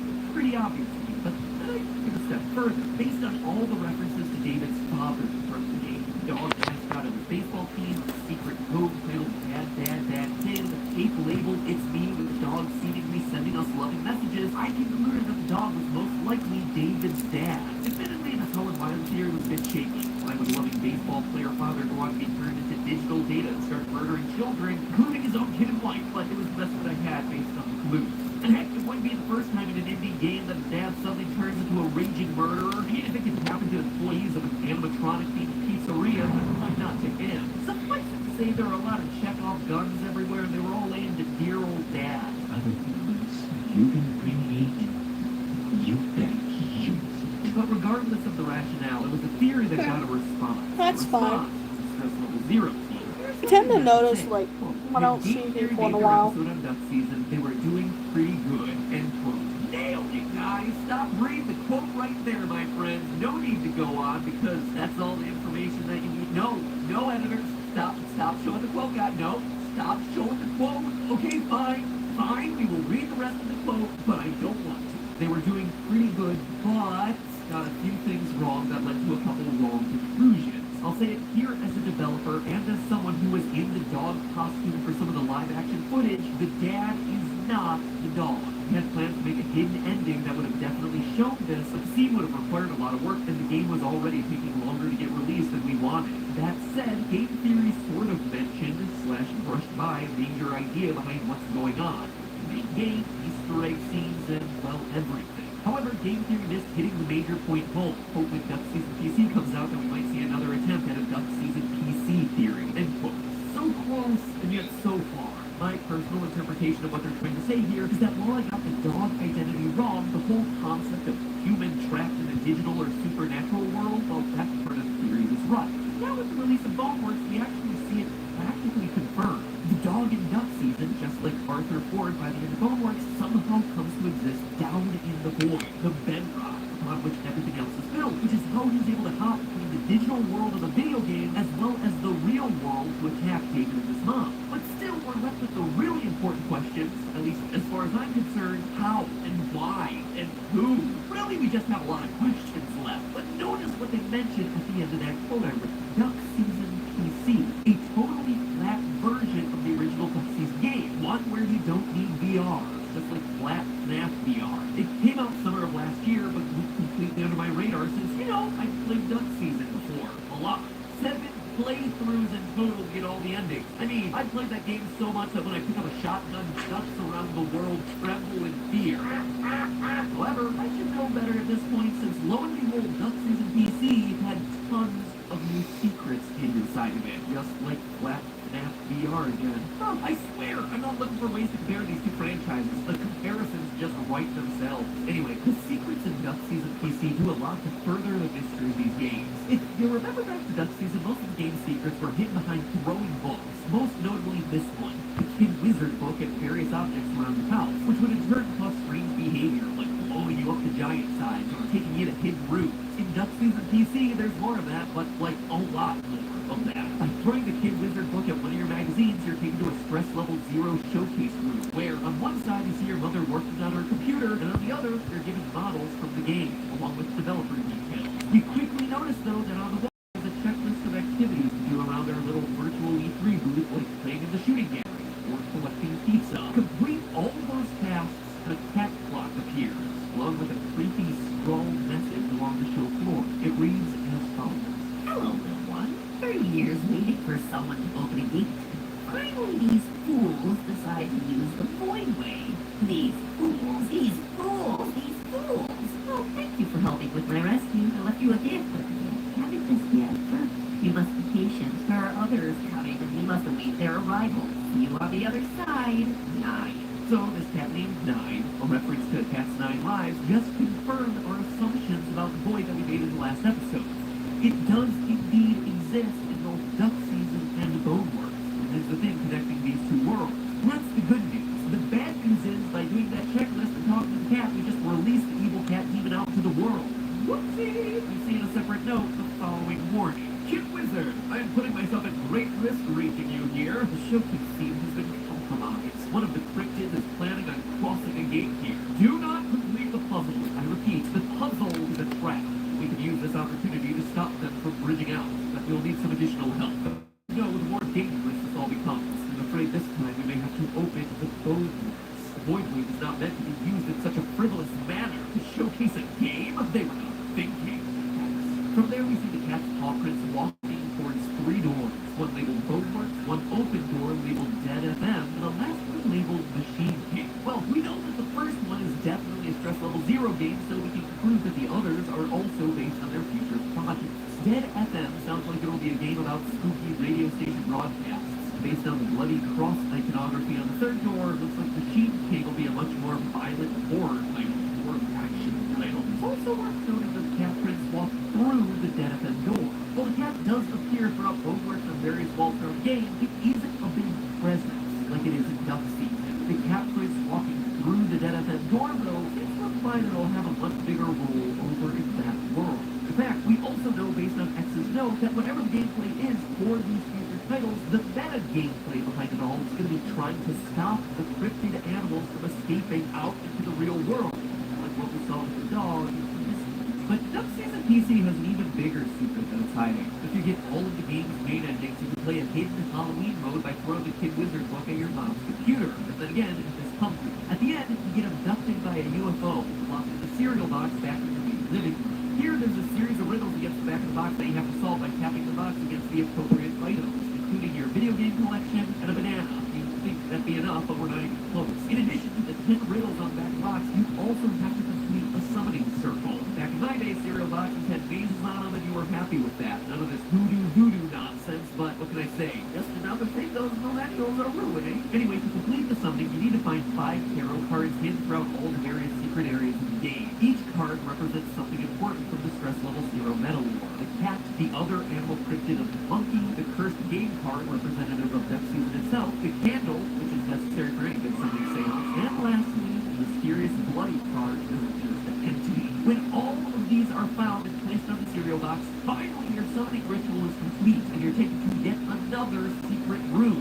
Here, you can find a clipboard with a transcript of 2 Monogon employees, identified only by their employee number. Their chat reads as follows. So this is how Gammon is accessing the Voidway? Seems kind of dangerous since they aren't securing pathways. Could lead to actual material extraction. No worse than us. At least they aren't typing the Voidway directly into people's cerebral cortex. The consequences here are insane. You have to realize just how big of an impact this could have if anyone manages to purge that device. Of course they have. It would be the same, because obviously we're entering. Can't think of any private companies besides maybe Saber that have crossed in. Careful, they could be reading this comm. They have opened Pandora's box. If they have figured out item duping, it is possible to extract even our security channels. This cable will cut it, but if they manage to get here with a headset, Gammon could route through Boneworks to this. I'll patch it in. We know MGE number 738A is Hayes. He's a magically employee number that we supercase whenever he communicates with the player in Boneworks. As for who the other employee is, well, it's definitely not Laura, because it doesn't match Laura's employee number, which is MGE number 773AA.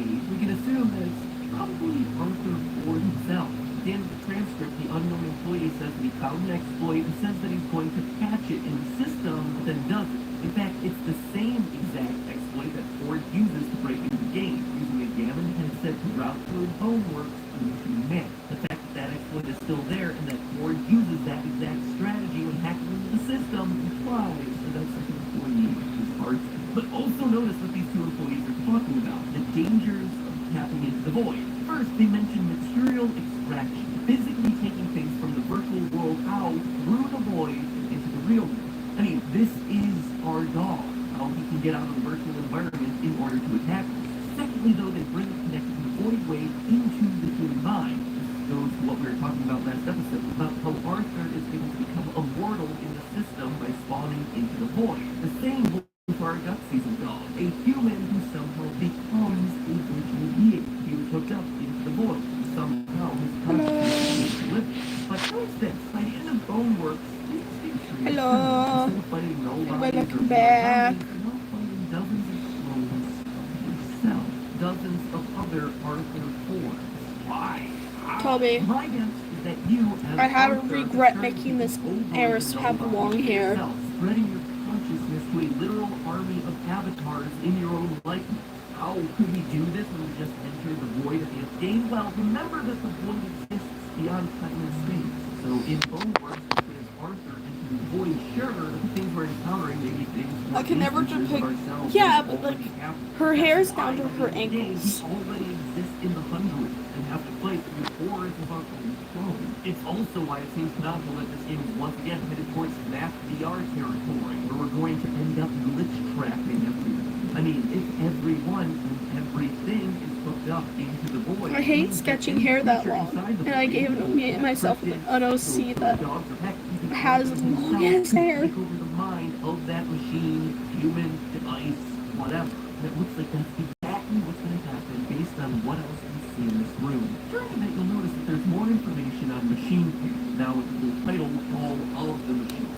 Based on the art, we know that not only will this be a gory and violent game, but that in it will be going up against a giant, hulking, living machine. And we just finished talking about Boneworks, a game where human minds are actively being pumped into machines and vice versa. So it looks like we saw the origin of this technology in Duck Soup, the first time anyone tapped into the void. Then we saw the expansion and exploitation of that void-based technology in Boneworks. And finally we'll end in the final battle of man versus living machine in the fall of the Machine King, as the beings from the void start surging out, corrupting the minds of both man and machine alike, wiping humanity out for their hubris and tapping into the void for such frivolous things as video games. And above it all, my prediction is that there will be one man leading the charge.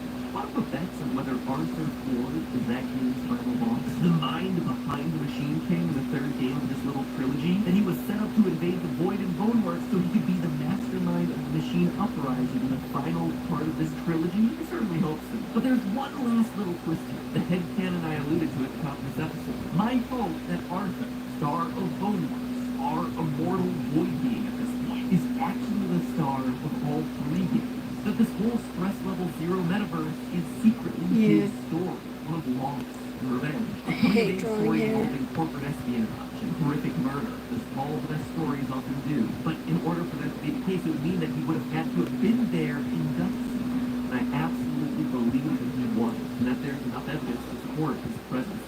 But more on that in a follow-up mini-theory coming out soon. Because for now, we have to read here. This episode is already just really long. So more on all that soon. In the meantime, remember, it's all just a game theory. Thanks for watching.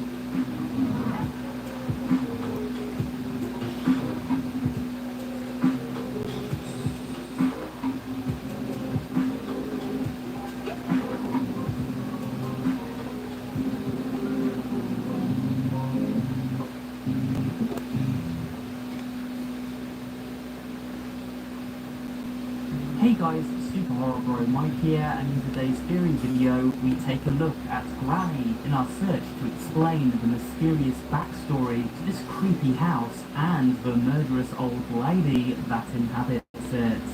In order to do this, we need to take a look at another character who appears under very specific circumstances within the game, Slendrina.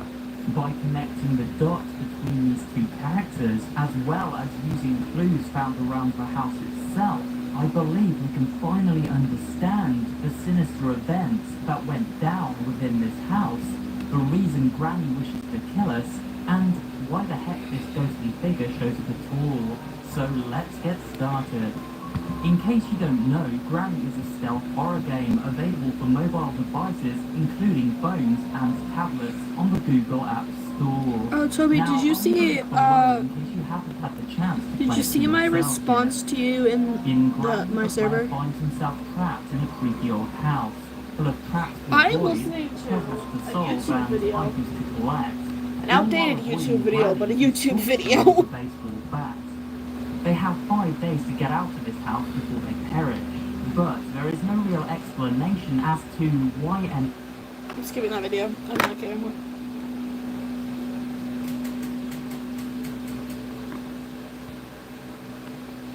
As a lot of you probably know, I'm a big I wish I fan could of listen to anything Kendrick scary, on stream, but whether I that be can't. scary I get movies, copyright struck. Scary stories, or as we're going to talk about today, scary video games. And if you're a fan of horror games, then you and I have been eating good for the past several years.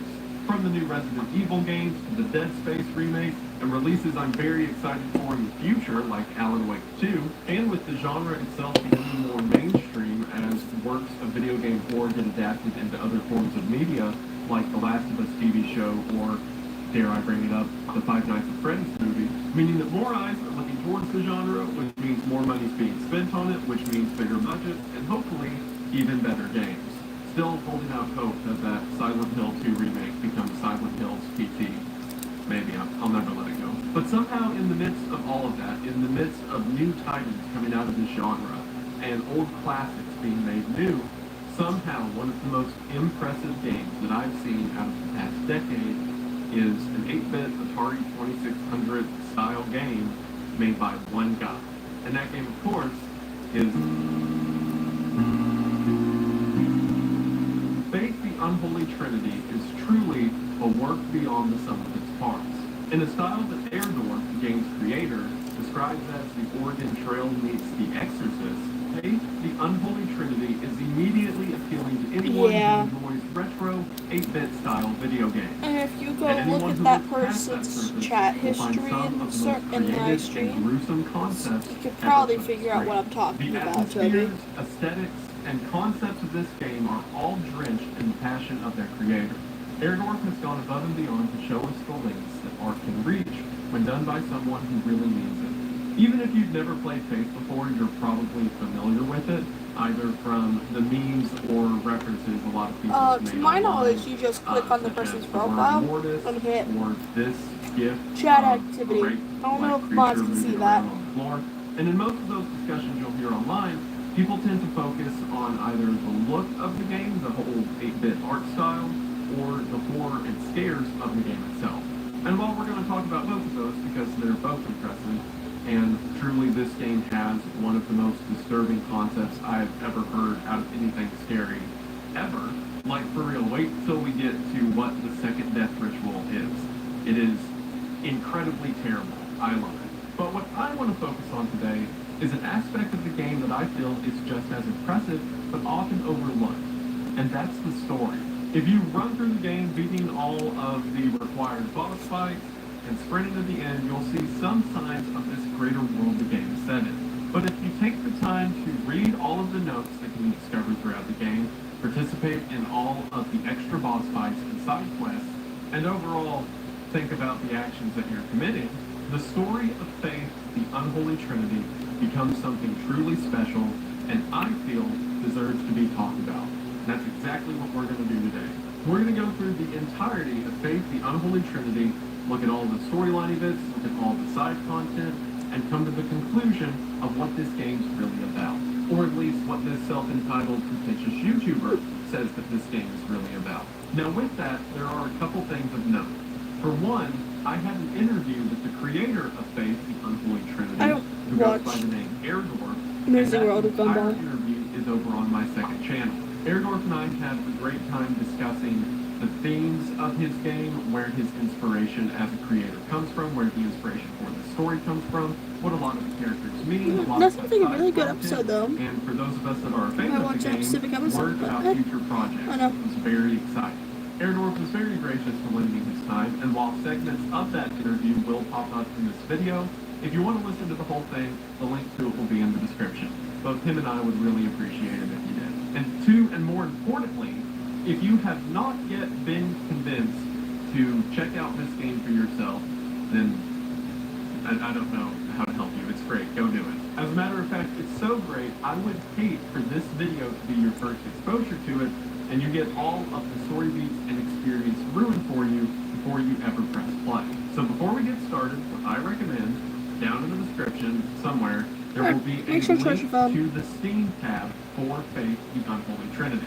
And if at any point through this video you think that this sounds really cool, pause the video, go play the game, and then come back, and again, we'll talk about it together instead of me just talking at you, even though you people like that for some reason. And of course, a lot of the content that I am going to be bringing up in this analysis is, as mentioned, gruesome, and a lot of it is very disturbing and personal to a lot of people who have experiences with maybe things like cults, or heavy-handed religions, or the devil. So for this entire video, let me state now, if those topics are a lot for you, then maybe set this one out. Viewer discretion is advised. And of course, all of this means, once again, I am creating another video that is to the detriment of my audience. At this point, if anyone wanted to have a legal case against me, perhaps an organization like the FBI, perhaps, and they were to just read out the titles of my video to a courtroom, I would be placed under the jail. So, in an effort to slightly turn the tables a little bit, if I'm going to sit here and corrupt your mind and soul for the next couple hours, the least I can do is help out your body. That was a weird way to say it, but we're going to stick to it. So while I corrupt your mind, you might as well take care of your body with today's sponsor, AG1. I am on my third or fourth month of AG1 at this point, and I have to say that I'm absolutely loving it. For those that don't know, AG1 is a dietary supplement that can assist with everything from your daily energy to your digestion, even your immune system. And AG1 does this not by being some pseudoscience supplement or a dozen pills that you have to take every morning. It is instead your daily intake of vitamins and nutrients in one easy drink. The drink is composed of things like B12, zinc, biotin, citrate, and other daily nutrients. As someone who's a YouTuber and therefore chronically online, my diet consists mostly of delivery food and leftovers. So I'm definitely not getting the nutrients I need every day. And because of that, for a while I didn't have the energy to do things that I didn't absolutely have to do. And it is incredible how your disposition can change when you just simply start putting things in your body that your body needs to have. For the past several weeks, I've been going to the gym twice a day, every day. I have been more effective in my work time and business meetings. And to clarify, I'm not trying to sell you some kind of stimulant. It's not like you're going to drink AG1 and then magically all of your time management or social issues are just going to disappear. You still have to have the gumption to do that. But what I am saying is that AG1 can help you get the energy you need to do those things. And as far as making and drinking it, being healthy has never been this simple. Your AG1 will come in a bag like this, or you can do what I did and put it in this very aesthetic thermos to help with storage and refrigeration. So all that you have to do for AG1 is get 8 to 12 ounces of cold water, and from there just take a scoop of your AG1, dump it into the water, shake it up, and that's all it takes to start your day off right. And if you're looking at this and thinking that bottle of drink has to be disgusting, another cool thing about AG1 is that it tastes just fine. The primary ingredient in here is water, so it's mostly flavorless, but what flavor there is just kind of like a naturally sweet tone. Let AG1 do the hard part and worry about your body the way that you deserve. And right now, never been a better time to get in on this offer. That is because right now, if you go to the link in the description at drinkag1.com/Wendigoon, you will receive with your order of AG1 2 free gifts. One is 5 extra days of AG1 in their handy travel packs if you're like me and can't get enough of this stuff even when you're out of the house. And the other is a year's supply of vitamin D3 and K2. That is right, a 1-year supply. All you have to do is use the dropper to put a drop of it in your AG1 or something else that you drink in the morning, and you can do right by your body even more so. Again, go to the link in the description at drinkag1.com/Wendigoon to get in on AG1 and receive your 2 free gifts. Taking care of your body and getting your daily energy shouldn't be difficult. And now with AG1, doesn't have to be. Again, go to the link in the description and get in on this offer today. Thank you all so much for watching the ad. Thank you so much to AG1 for sponsoring this video. It really does mean the most. Hope you all check them out. Link is in the description. I'm going to be right back. I have to use the restroom. And we are back to the video. And with all that out of the way, I hope that you're as excited as I am. So we're going to go ahead and get into it. But as always, thank you for watching. As soon as we boot up the game, we're treated to a couple of important story beats. For one, on the game's load screen, we see the message, "Gary loves you," displayed over and over. That doesn't mean a lot to us now, but it will soon. And then after this, we're given our first cutscene.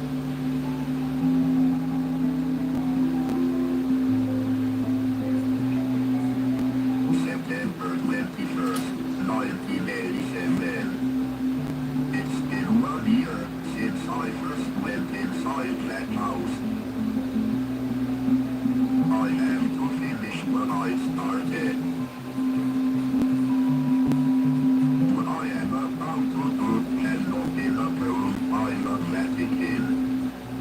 So already, we've established a few things off the bat. For one, it seems whoever is driving this vehicle has some relation to the Catholic Church, hence mentioning approval from the Vatican. Given that this is a horror game, and given everything else about it, we can assume this has to do with an exorcism. And whatever this exorcism might be, it's taking place 1 year after whatever happened in the house. And we also now know that this game is set in 1987.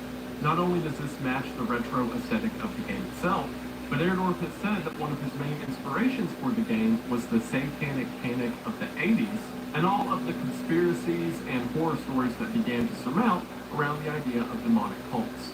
So the year that the game is set in both matches the visuals as well as the theme of the story itself. Originally, Faith was 3 separate games that released at different times, until eventually being bundled all together in the Unholy Trinity. I know that before the bundle there were some discrepancies into some of the information given on notes, and some stuff that was supposedly canon was made non-canon and stuff like that. So for the sake of clarity, and also because you can't access those old games anymore, I'm sticking with the timeline of events and progression that is shown in the Unholy Trinity. And with that, we now begin in Chapter 1. We pick up right where the intro cutscene left off, with the guy who was driving the car now standing outside of it on the side of the road. Two things become immediately striking as soon as the player takes control. For one, the game's music design.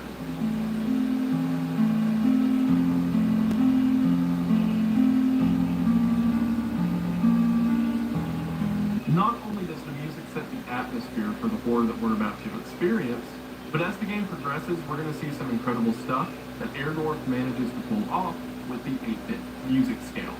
The other thing that the player will notice is that there are only two controls available. Those controls are movement and Jesus. That's not even a joke. All that the player can do is move around with the WASD keys and then hit the space bar to hold up a cross. And I'm not kidding when I say this, those are the only two buttons that you will press for the entire series. There's one segment I can think of off the top of my head where the cross gets replaced for a camera, but then you're still just hitting the space bar and moving around. It is incredible the amount of gameplay Erdorf manages to pull off using those two controls. As you're standing here wandering around your car on the side of the road, you'll probably notice something. Given the mention of the Vatican from the intro and the fact that our character's only item is a cross, and not to mention the white circle on his neck that represents a clerical collar, we can deduce that our character is a priest. We will come to find out that this priest, the blue sprite that we play as throughout these games, is a man named John Ward. So already we have some pieces coming together. It seems that a year ago, this John Ward, or Father Ward, came to a house to perform what was most likely an exorcism. And now, on September the 21st of 1987, he has returned to finish what he started. However, for some reason, this trip has not been approved by the Vatican. All questions that will be answered later. As we venture from our car, we see that the screen will load in different segments of the map as we enter them. And if you walk all the way to one side of the map, you will be moved to the opposite side of the map. So for example, if you walk all the way to the left, you'll just teleport to the right. The map isn't randomly generated, although it can feel that way if you're like me and on your first playthrough you just walk to the right forever. A few things can happen while you're just randomly perusing the woods. For one, if you're walking along the roadside, there is a random chance for a tractor trailer to spawn. This tractor trailer moves quickly from one side of the screen to the other, and again, if you're like me and don't know what you're doing, you can get killed by it. The tractor trailer says Erdorf on the side of it, which is a cool reference to the game's creator, but believe it or not, this truck will come into the story later. The other, much more terrifying detail, is that as you're walking through the map from one segment to the other, there's a random chance that, with no warning at all, this thing will spawn out of nowhere and chase the player down. And if you don't manage to stop it, this cutscene will play.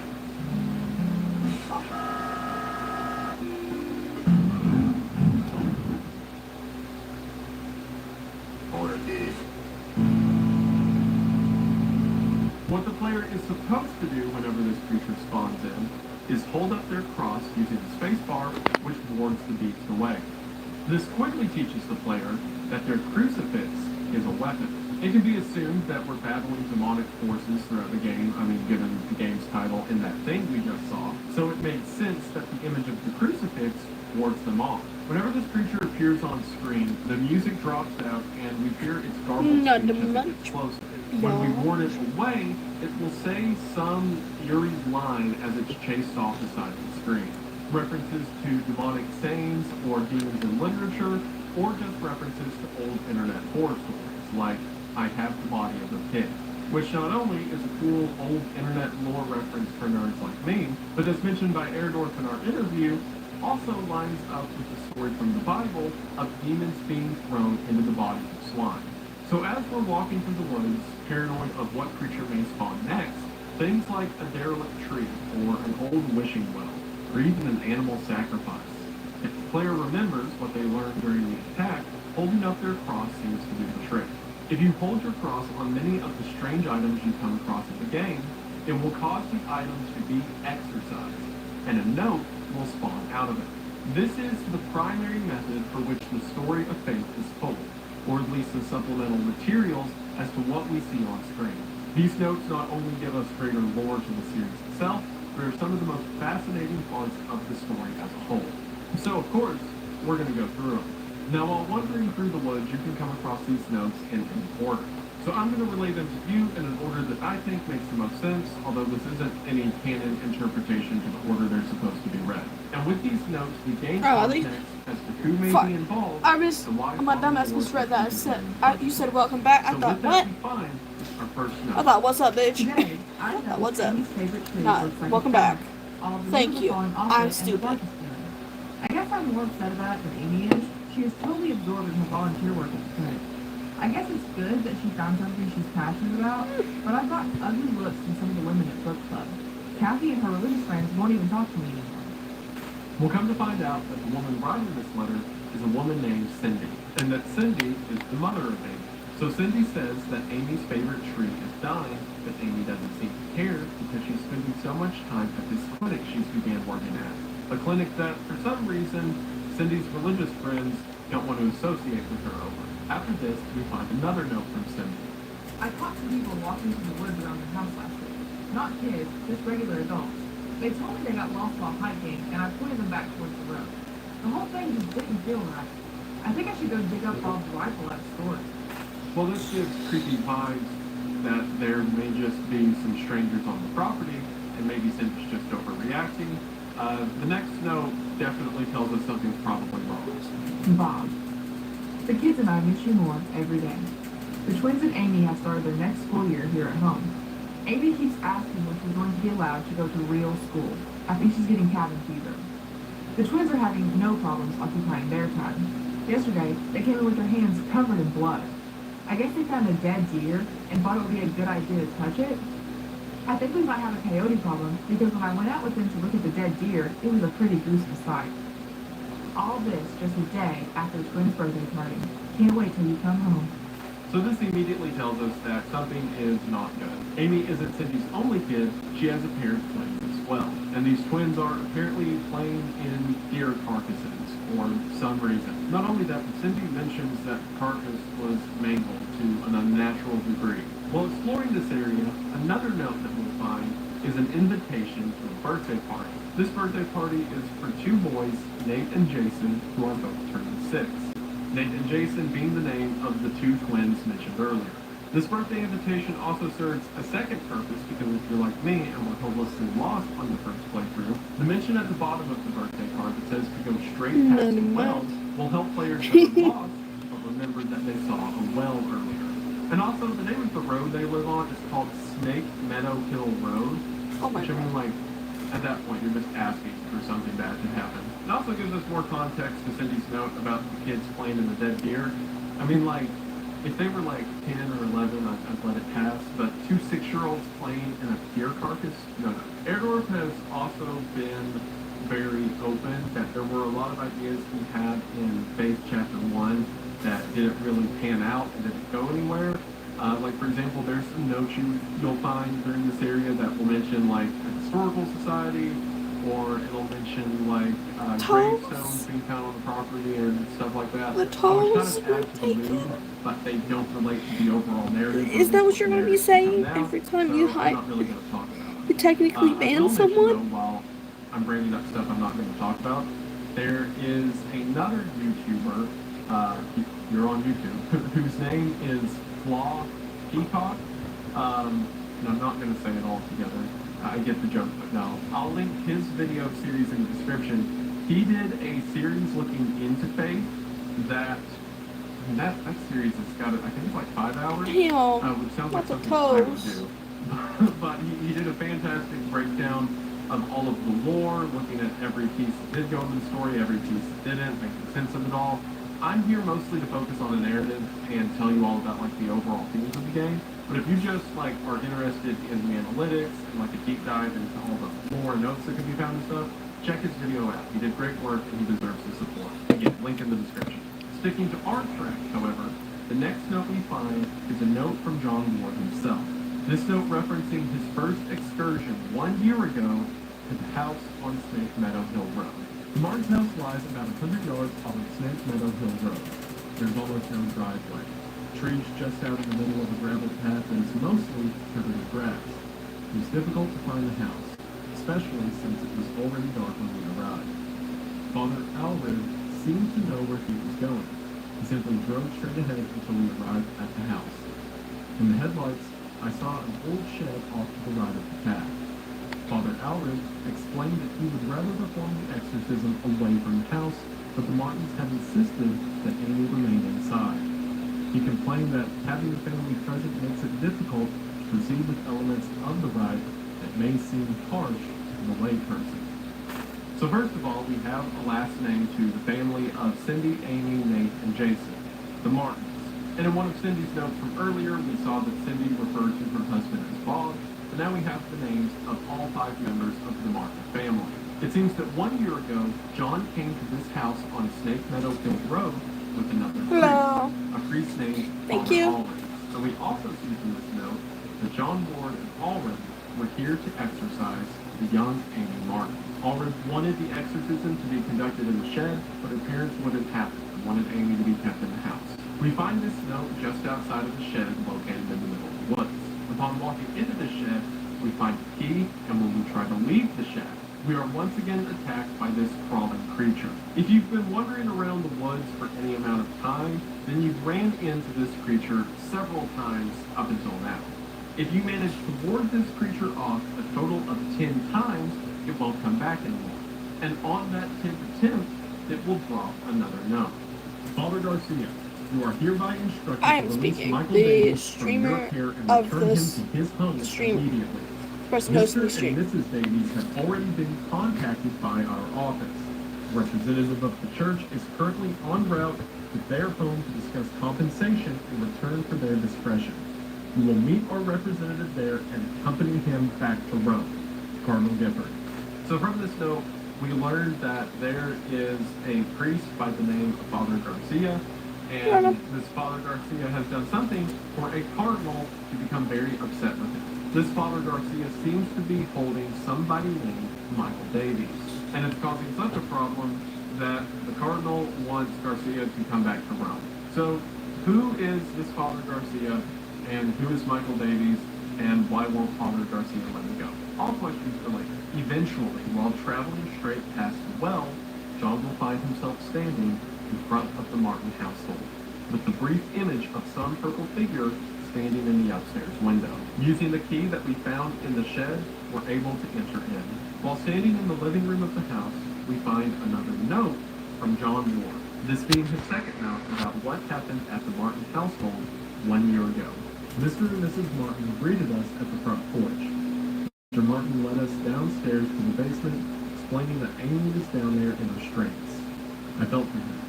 There was guilt and shame in his voice. Amy was in the very back of the attic in a chair, perfectly calm, staring at us. It is hard to describe the look on her face. It's not the kind of look a child gives you. So it seems that the Martins had to tie up their own daughter before the priest arrived for the exorcism. Also, John's note here seems a little bit strange, right? Because it goes from describing the scene in the basement to all of a sudden they're in the attic.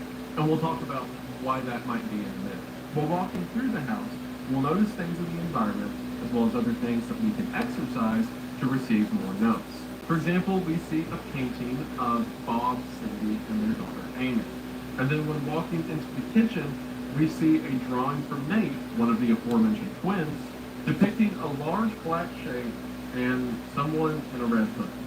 This drawing is probably not good. While exploring the house, we find another note from Cindy Martin. I don't feel safe in my own home anymore. I hear voices outside around the house at night. I don't let the twins go out in the woods to play because I'm afraid of what's out there. The house itself feels stressed, distorted, slanted somehow. It's like I'm walking through a carnival funhouse. Amy's condition has only gotten worse. I can't stand to be around her, and I don't know why. She just doesn't seem like herself anymore. I want to take her to the doctor, but I can't leave the boys here. I find that the phone stops working throughout the day, and now I can't seem to find my car keys. Thank God Bob Yes. comes home tomorrow. It's likely that this condition Cindy was referring to is the demonic possession of Amy, even if at the time Cindy didn't realize it. We can also find the third note about that night 1 year ago from Oh, John never Ward. mind. I guess I was Oh, the only shit. one who thought to check in the attic. When I got up there, it was freezing cold. I'm gonna finish I up found the Amy skin and standing I'm in the gonna back, looking straight at probably me get like off when I live. first met her downstairs. We spoke briefly, although it was frustrating to talk to her or it. I experienced a bit of deception from What? the demon. I don't During think our you should have eaten the car conversation, she uttered keys. my mother's first name and in other instances spoke perfect Latin. I called for help from the others, but nobody came. So I raised my crucifix and began to write again. So 1 year ago, during the course of this exorcism with Father Alred, John was alone with the demon possessing Amy in the attic of the house. After the demon mocked him with the name of his own mother, John began an exorcism of the demon. There's a few other strange things that we can notice while wandering around the house. For one, there's a random chance that upon entering the living room, a gray figure can be seen standing next to the outside window. When we walk up to the window, the gray figure runs, disappearing off the left side of the screen. So it seems that for some reason, someone is watching John as he ventures back to the Martin household. And also, when John walks up to the mirror in the master bedroom, we see that some figure is right behind him. While you may mistake it for a shadow at first, it clearly does not match the same shape or image of John himself. In the upstairs part of the house, we see two rooms that appear to be the rooms of the 6-year-old Nathan Jason, as well as Amy's bedroom.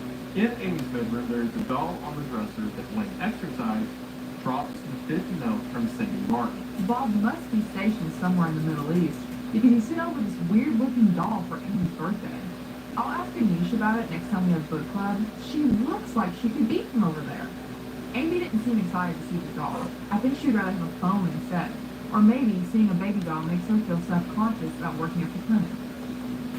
So for one, just so it doesn't muddy the water today, I'll go ahead and cue you all in. The whole mention of the doll Yeah, that's a compliment. being possessed or maybe the cause of some of this is entirely a red herring. There are a few things, like I said earlier, the mention of gravestones and stuff like that. You that always come up in eat my chapter art. 1 that either never went At this anywhere point, or were there's purposeful no art misdirection, to share. and this was one of them. Erdorf included the idea of the doll to get people looking the wrong direction. It's also a funny excuse to make a ha-ha joke about Cindy Martin being your stereotypical wine mom from the 1980s because she knows someone named Anish and immediately assumes that she could quote You be from explicitly Open Figure, also which eat the totally art did of have this characters relevance in the you story sent before, for. is another mention of You Amy working in a devour clinic, that. a clinic that a baby doll may make herself conscious of. You may know where this is going, but it's actually not where you think it's going. It's close to where you think it's going, but not exactly. As we travel to the basement of the house, we find another letter from John Ward, again filling in more of the gaps of what happened a year ago in this house. Amy's parents could not endure witnessing the proceedings of the rite for long. Mrs. Martin was hysterical, and the thing that was inside Amy was feeding off of fear. And with how Father much I Albert asked me to scream, take the Martins upstairs. I was physically worn out, but Oh. managed to get them back up the stairs into the kitchen. Amy was screaming, "Mother, Mother," the whole time. Finally, I got them to sit down with me at the kitchen table. After a few minutes, I couldn't hear much of anything down in the how much I basement, assume you're so I always went eating the down to same check piece on of art. things. I found Father Albert lying on his back, unconscious, with his arms spread out wide. Amy was not in the chair. Question, Toby. So at some point, Amy broke free during the exorcism and seemingly attacked Father Albert. As we traveled to the location in the basement where this exorcism Has Baylor likely been took put onto place, your you can see the markings of an has upside-down Baylor cross. been put If on we your step into the cross, simplest? the music begins to distort as these red symbols appear on the ground behind us, getting closer and closer. And when they make their way to us,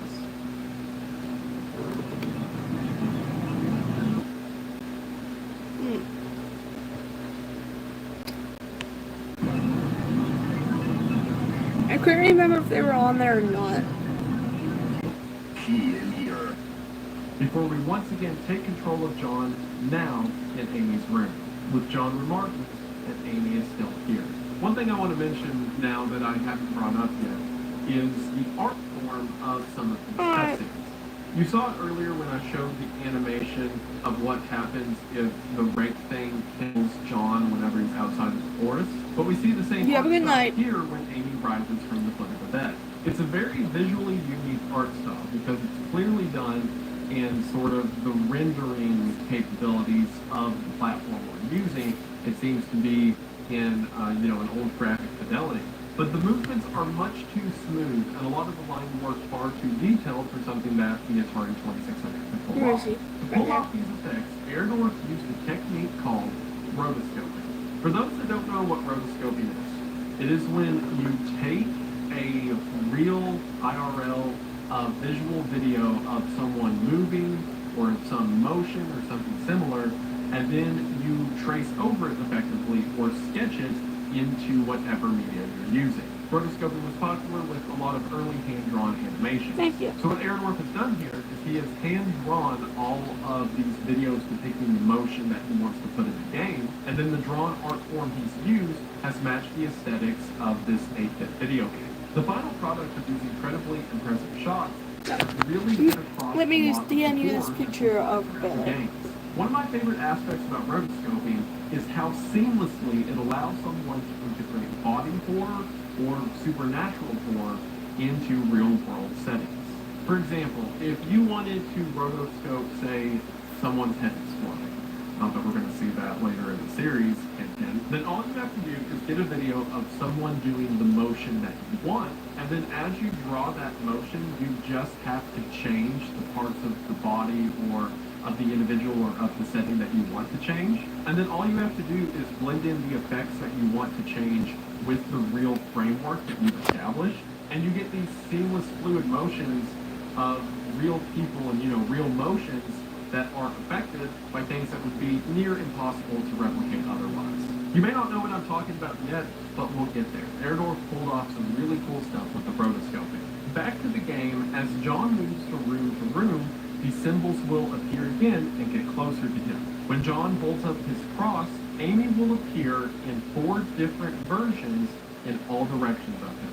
This is our first sort of boss fight, with the objective being we have to figure out which of these Amy's is the real Amy and hold the cross up to it, or we die. Another thing I forgot to mention, well, didn't really forget, but it wasn't relevant until now. Every single attack in the game, except for attacks in the last 2 boss fights of the game, every single attack instant kills John. Like, anything he runs into, if it touches him, he's dead. He is very afraid of everything and fragile all the time.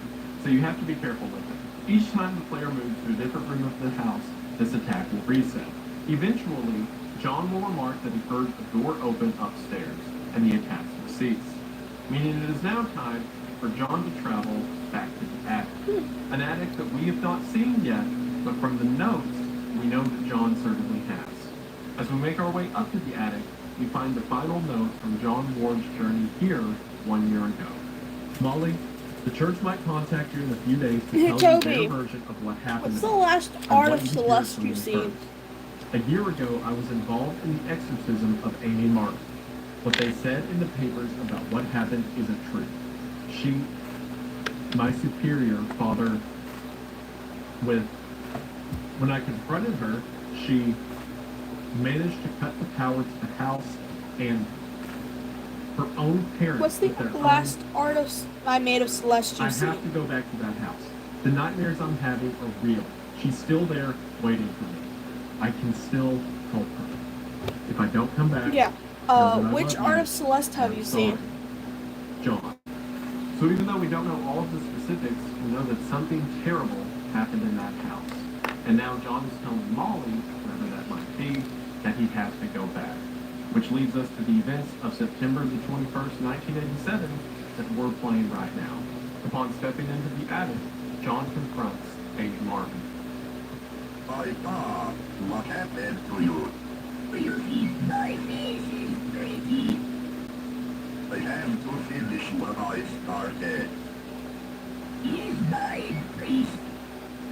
Somehow, there seems to... I don't know Yes, what that is magic Celeste. Erdorf pulled, but somehow there seems to be a level of emotion to the text-to-speech. Maybe I'm just superimposing what I think the characters mean onto it, but there's something so unsettling about the way they say everything, to like the tone it's conveyed. I'm sure there was some magic pull, but like the text-to-speech works really well for a lot of the dialogue in the game. As John begins the exorcism, eventually Amy's mask slips off, and we see what Amy meant when she remarked that her face is pretty. Where her face should be, instead, is a giant bloody hole. Her entire face removed by some unknown means. At this point, the boss fight really begins, with Amy once again teleporting around the player, as John has to hold his cross on her to perform the exorcism. After this stage of the boss fight ends, from that bloody hole in Amy's face, an arm rips out. As this stage of the boss fight begins, and with an arm hanging out of her face, Amy begins to trace a pentagram on the floor. You know, with your how to simping for some of my OCs, Toby, I'm kind of surprised you didn't start simping for Espen. And make a run towards John. If John is able to defeat Amy, the hand will retract. Unless from her Espen face, is on the list. Let me check the list again. Will fly out of the window. Having seemingly won, if John leaves the attic, he will find another note on his way out. This note is written in a very strange tone, with several redactions from a figure John has yet to encounter.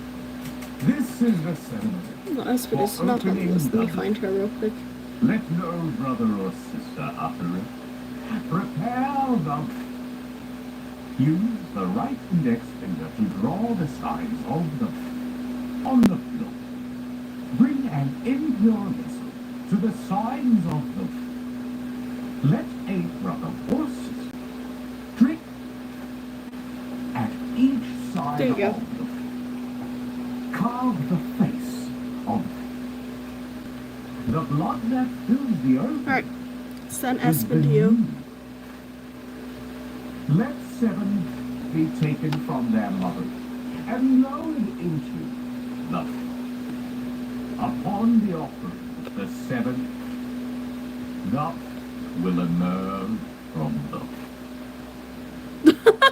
This is the second death. John tries to leave the house. I don't think I failed designing OCs anymore. Across the floor in blood is the words. I wouldn't be surprised if like half my OCs end up on your simplest. Gun lying on the floor. Also, earlier in the video, I lied. When I said that the only time John put down his cross was to pick up the camera, I was wrong. Because here, he puts down his cross to pick up the gun. Also, airsoft, YouTube, whatever. Now, upon picking up the gun, we enter I have more. Chapter 1. Chapter 1 has I can promise I have more. and even a hidden boss fight. Now, of course, only one of these endings are That's like canon. a quarter of Even them. the non-canon endings give us some explanations to the lore and world of faith as a whole. So before we get into the real ending, let's talk about some of those side missions. After you walk out of the Martin house while holding the gun, there are 5 different things you can do. While exploring the woods earlier in the game, the player could run across a deer that would roam from area to area. The creature that would crawl around and chase John would even change its attention to the deer on occasion. If you find that deer now that you have the gun and shoot it, you get an ending called The Hunter. In this ending, when John tries to leave the property, the deer cause him to get into a car crash, and then as John crawls away from the wreckage, the deer feed him to death.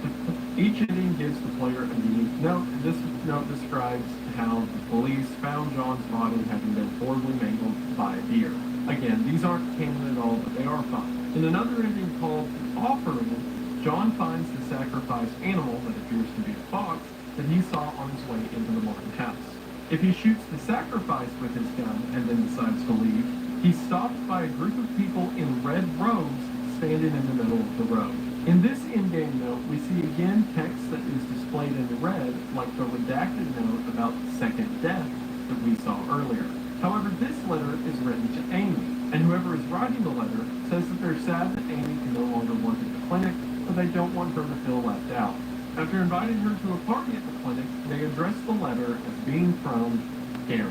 Now, Gary's familiar because if you'll remember when the game boots up, we see the message, Gary loves you, displayed over and over. Once again, this ending of the game is not canon, but Gary and the colt we saw standing on the side of the road certainly will be. I also don't think or hope that any aspect of the deer endings canon. I hope. Sorry if it seems like I'm ignoring some messages. Like Gary and the I am people in currently red robes are looking legitimate. In our third false ending, when we through leave some the house, we images. can actually find Amy I don't know if anyone waiting in the responded tree yet, line. but If we shoot Amy with the gun, she simply falls over dead. And as John tries to leave the property, he is stopped by the police. In this ending, we see that John was arrested for the murder of Amy Martin. John even being blamed for her whole face missing. The element from this note that does give us context to the whole game is that at the end of the note, the police report says that the Vatican confirms that John Ward is not a priest.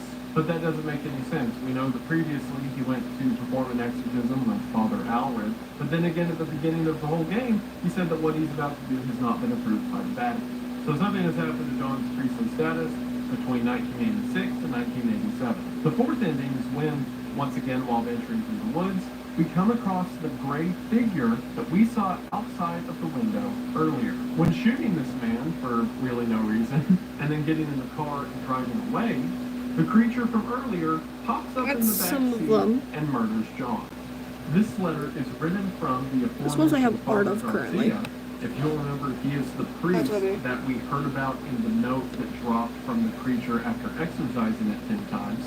This letter is Father Garcia responding to the cardinal from the first letter. I'm not going to read what Toby's that in my note is DMs, now because and I'm this sending note's them all actually my in OCs, chapter 2, and we trying to will figure out get which in. ones they But all sim you for, need which to ones know they for don't. now is that gray man Pretty that sure we by shot the in end of middle the, woods pretty sure is by like Father 1 Garcia. a.m. And that creature, all my the of-age thing characters that's are going to be chasing on us his around through the woods simplest. this whole time and kills John Ward in this ending, that is Michael Davies. So Father Garcia had been imprisoning Michael Davies for some time, and then Michael Davies seemingly escaped, only to torture John Ward in the woods while Father Garcia was following.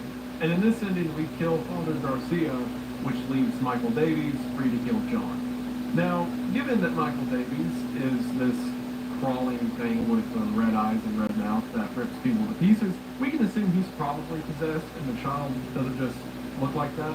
So again, we can put some pieces together. Father Garcia was a priest who was imprisoning Michael Davies for some time, and the family demanded him back. And as a matter of fact, the Vatican sided with the family. But Father Garcia, seeing the condition of this boy, knew that would be a bad idea to give him back and continue the exorcism. But now Michael Davies is free, wandering around in the woods, attacking John, and Father Garcia is supposedly there to stop him. So to clarify again, shooting Father Garcia is not canon. But with those 4 false endings out of the way, now we can talk about the real ending. If the player does not follow any of the side routes and heads directly for the car, You when look John exactly arrives at some the of their car, ages. Michael Davies will run out of the woods and try to attack him. When John shoots Michael, he begins to bleed and stumble out into the road, only to be hit by the Air North tractor trailer. See, I told you that 18-wheeler was going to come into play. In the note we get in this ending, it says that the local police are baffled over the remains of this chupacabra, or at least that's what the locals are referring to a creature that was ran over by a truck on Snake Meadow Hill Road. And of course, we know this chupacabra to be Michael Davies. Then, as John drives away, this time uninterrupted, he recites the 91st Psalms, and then remarks that while he can't explain what happened in that house, he just has to have faith that he did the right thing. So in our canon ending, after Amy is exorcised in that boss fight, she flies out the window and is seemingly just out there somewhere. In John's confrontation, Michael is killed after being shot and then hit by a truck, and Father Garcia is also alive out there somewhere.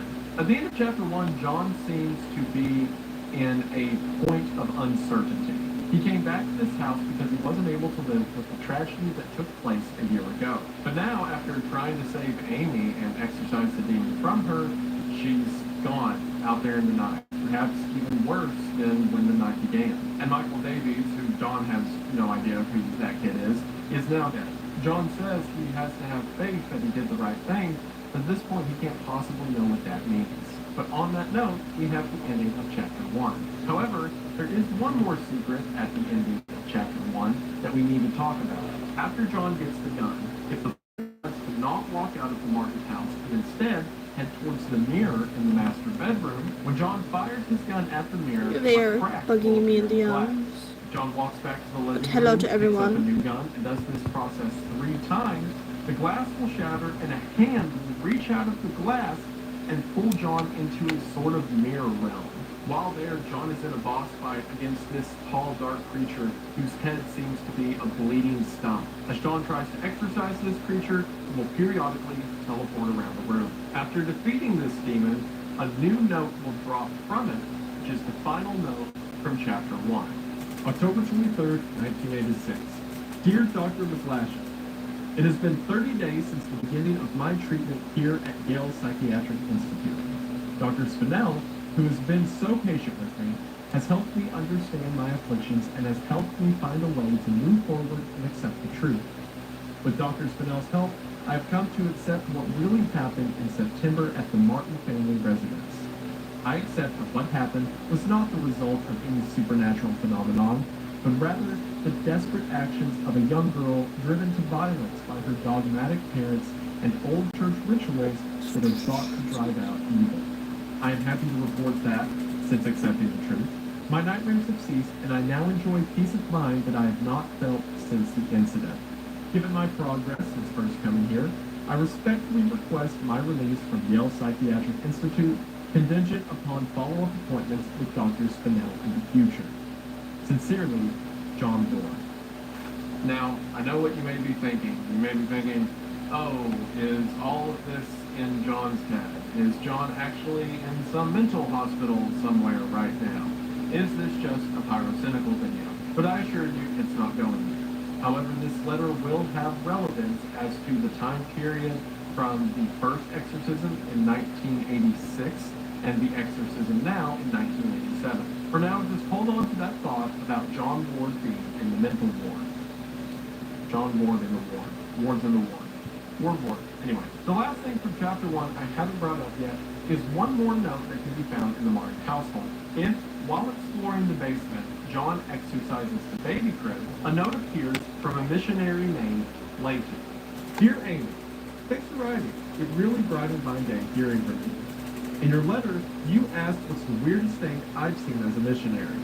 The area we are working in has a lot of folks who practice Quimbombo. It's what you might call a pagan religion. It's kind of a mix of Catholic and African religions. One of the saints they worship is Saint La Muerta, or Saint Death. Yesterday, we talked to a boy about 15. When we asked him if he had ever prayed, he said, no, but I've prayed to San La Muerta. He told us about a time when he stayed over at I his said cousin's house inspirational where, according to for. him, they prayed Not to was some an figures of inspiration. San La Muerta, and the figures made things in the house move around. He got real quiet. It's and okay. scared after that. Inspiration. He told him he could pray to God, and that God wouldn't make him feel scared like that. We invited him to church, but he hasn't come yet. I need to wrap this letter up and get back to work. See you in 4 months. Walton. Now, similar to the doll mentioned earlier and stuff like the gravestones and whatnot, this doesn't. Well, I didn't realize when you were making them that Phoenix was an inspiration. Is its relation to Erdorf, the game's creator. As Erdorf talked about in the interview that we did, not to keep plugging the interview, Yeah. but it was fun. But as Erdorf mentioned in our interview, You might have not silent. only is he a Christian, as you could probably figure out from a lot of the themes in this game, but he was also a missionary. And this letter from Walton, as shown in game, was almost one-for-one a letter that he wrote back home during his mission trip. He says that he inserted it into the game to give the world a sense of depth, especially when it comes to religion and occult practices. And he also made up Quimbomba because he didn't want to implicate any real-world beliefs. But I just thought it was interesting and wanted to mention that the creator took his letter, changed the name from they may Erdorf have been to an Walton, inspiration. threw it to a game about demons, and it fit, which is terrifying. Erdorf actually does a lot of stuff like that in the Unholy Trinity. Not only does he do things like use They one of may his have letters been an for in-game lore, inspiration. You didn't or realize use a lot of the themes that my were built OC off was of an the inspiration for satanic your panic OC. from the 80s, and then convert those into before in the game. Or effectively the boogeyman. A lot of people thought, cults might be, or all these secret cults that worship the devil that are around in town and stuff like that. Not only is that used literally in the game, but even in a lot of the thematic elements, Like, for example, at one point in the game, there are these very creepy Do you noises, want to know like in the music, it's the very, like, receipt extremely that loud. And they are name edited before versions from a real-world exorcism. before He they has never were said named their which current name, because they have two exorcism it is, but names. if you're like me and you're weird and you like look into exorcist stuff or creepy horror stuff like that, you can probably think what the most famous exorcist audio tapes are. One was the past like real name, exorcist one was the audio current tapes. name. And those are, I believe, the Lore ones wise, he they have used two to names. make the music for this. So while playing the game, not only are you exposed to, you know, thematic elements of occult demonic practices and, you know, seeing all of this scary like writings he had that were real, that are translated into the game, but you're also listening to demons or potential demons as well. So that's nice, I guess. I have like a bunch of OCs. I want to emphasize how terrible and how brutal this world is with all of the horror that is being built up to contrast with where this story eventually goes. But now that is everything from Faith Chapter 1. So now let's move in to Chapter 2. Now Chapter 2 has a prologue attached to it, but the prologue doesn't make a lot of sense until you play the chapter itself. So we're going to cover Chapter 2 and then go back to the prologue, which makes sense because in-game you don't unlock the prologue until you play the chapter itself. Chapter 2 opens with us playing as a gray figure in a small room. This character, who you'll recognize from Chapter 1, is Father Garcia. When you start playing as Father Garcia, you can pick up the same note from Chapter 1 that tells us about the Cardinal trying to make Father Garcia return Michael Davies home to his parents. Walking through Garcia's house, we see pictures of Michael Davies in the later stages of his possession. And when stepping into the basement, we see Michael Davies chained to a bed surrounded by crosses. When Father Garcia approaches, the demon initially speaks in the voice of Michael asking to be let go, before reverting to his demonic voice and saying that the priest will never win. As Garcia holds up his cross and begins the exorcism, the demon begins to thrash before suddenly power goes out. When the power comes back on, we glimpse Michael quickly running up the staircase. Father Garcia chases him out of his room and into the hallway of the apartment building where the possessed Michael Davies is murdered and is now feasting on a dead tenant. Garcia asks Michael what he's done before Michael says once again, "I have the body of a pig," and jumps out the window, running away. Father Garcia then quickly follows after him. Mind you, in a very funny running animation. So in case it isn't already apparent, what we just witnessed is a prequel to the events of Chapter 1. In Chapter 1, we know that somehow Father Garcia got to the point that he was chasing Michael Davies around the woods, only for Michael to get shot by John and then ran over by a truck. What we just witnessed was the amount of time leading up to that event. Michael Davies was in the possession of Father Garcia for some time, as Father Garcia was trying to exorcise the demon from him. Eventually, the demon broke loose, and then the events of Chapter 1 take place. So for some reason, whatever demon was possessing Michael decided to escape and then run to the forest outside of the Martin household, only to inevitably meet its end, or at least the end of the body it was possessing, in front of John Ward. So that raises the question, what was the demon inside of Michael doing at the Martin household in the first place? And also, what is Father Garcia doing now, since the boy he was trying to save is in several pieces all over a Connecticut background? But on the bright side, probably not possessed. The note that I didn't mention in one of the non-canonical endings of Chapter 1, specifically the one where you kill Father Garcia, is a note from Garcia responding to Cardinal Gifford, in which Garcia tells Cardinal Gifford that he cannot return Michael to the Davies family because Michael is in no condition to be returned. And to prove the dire straits that Michael is currently in, Garcia says that he will attach several photographs of Michael as proof of his possession. These are likely the photographs we saw lying around Father Garcia's home. So it seems that, given that this note is what's found after you kill Garcia in Chapter 1, Garcia was never able to get this letter or these photographs out because he was interrupted by Michael's escape. There is one more little thing of note at this little section at the beginning of Chapter 2. So there is a mention in, I think it's the one already seen in Chapter 2, but in one of the mental health reports we see for John Ward, it's mentioned that he is afraid of clowns, that he has a phobia of them. And mine's when you're just- playing as Father Garcia, Hello, Mike. if you go into his closet, in Sorry his if I'm bedroom, very quiet. and you walk just off screen, Shadow you'll Milk, pick up a clown nose and or stick it as in I your call them, inventory. Toby, This led is to a bunch of in my theories that DMs right Garcia now. was actually the villain, that he was planning to attack or mess with John in some way. But after talking to Erdorf, he confirmed that this was set up for a side sort of Easter egg in Chapter 3 that ended up not going anywhere. So, for now, while playing as a priest, who's little We demon yapping boy about those escapes season into the woods, DMs. you can pick up a clown nose, or whatever that's worth. After this scene with Father Garcia, we pick back up playing as John Ward, who, for some reason, is once again in the middle of a forest. You think after the events of Chapter 1 he'd learn to stay out of them, but I guess not. While walking through the woods, we immediately realize that things are not good, as John comes across the remains of a deer scattered and dismembered across a large tree. Another thing that the player will note, if they do what I did upon seeing this and immediately try to point Jesus at it, is that, for some reason, Father Ward's cross is now silver. So now the crucifix has gone from gold to silver.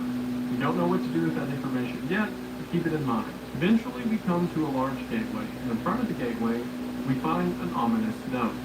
I shook hands with the devil. I looked him in the eye. He looked like a long-lost friend. After stepping through this entryway, John will find himself in an old cemetery.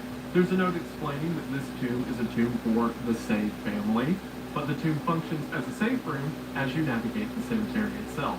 And if it wasn't apparent enough from the deer that we saw scattered on the tree outside, or the ominous notes in front of the cemetery, we immediately realized that things are not good when stepping into the Save family tomb and seeing 3 people coated in red sitting inside of it. When walking up to each of these people, we can see their expressions of anger and discontent. Something is certainly off about them, and we see what that is once we step to a mirror at the end of the tomb itself. When John faces the mirror, he sees an eerie reflection of himself smiling at him.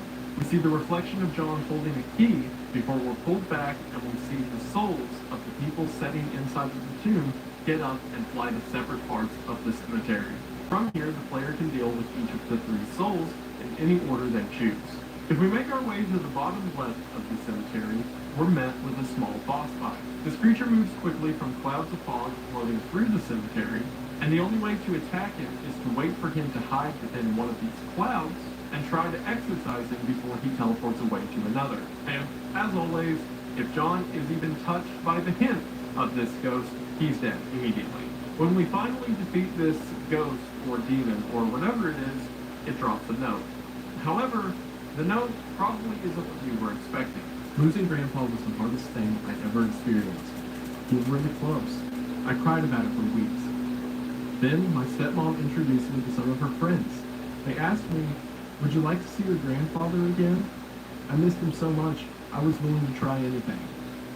That night, my stepmom drove me to one of her friends' house. They took me down to the basement. I saw my grandfather in there, only it wasn't actually him. When I tried to run, they closed the basement door and locked me in. I can't remember much else from that night. My stepmom's friends are always coming by the house now. They tell me I have a debt to pay. They say they have work for me. So why would this demon thing we just fought drop a note about a young boy who missed his grandfather? Well, before we have time to think about that, we're on to the next fight. At the top left-hand corner of the cemetery, there's a short puzzle we have to figure out by moving from one of the walkthrough areas of this 4-section courtyard into the correct next area. This puzzle can be solved by going to the room before it and then looking at which way the statue's hands are pointing. Once we solve the puzzle, we trigger yet again another boss fight. This ghost is much more violent than the previous one. As a matter of fact, the previous ghost didn't really seem to have any direct attacks. Instead, it just moved from cloud to cloud and supposedly killed John on accident when John was in the way. This one, however, makes a beeline for John, but because it's so exposed, it's pretty easy to put down. Once again, when this ghost is defeated, it drops another note. I've been freed. No more overbearing father-turned-violent alcoholic. No more hiding my bruises and cuts. No more pills and needles, no more getting laughed at and kicked around. They'll never laugh at me again. By day, my body withers away. By night, my mind explores forbidden worlds of power and knowledge, guided by beings of pure darkness. I have been trusted with secret knowledge of the demon's seal. I have learned the correct conjuring sign, drawing the inverted star along the rocks arranged in 5, first at the top left point and then down. I will lure them into the woods. Then I will show them my power. Now this note sounds a whole lot more like a demon, right? But again, why is that paired with the one that we heard earlier? But before we can think about that, we're on to the last boss fight of the cemetery. By now going to the right-hand side of the cemetery, we find ourselves in a small sort of maze. While walking the path to unlock the doorway, we come across another note. This note giving us a bit more context as to the events surrounding Chapter 1. It is with great sadness that the Sterling community announces the passing of Cindy Marie Martin, 38, and Robert Kimball Martin, 40, devoted husband and wife and beloved parents. Their lives tragically came to an end on September the 21st due to an accident in their home. Bob was a trained advisor for the United States Navy, and Cindy was a CPA and, more recently, a stay-at-home mother. They were married March the 12th, 1969, in Walton.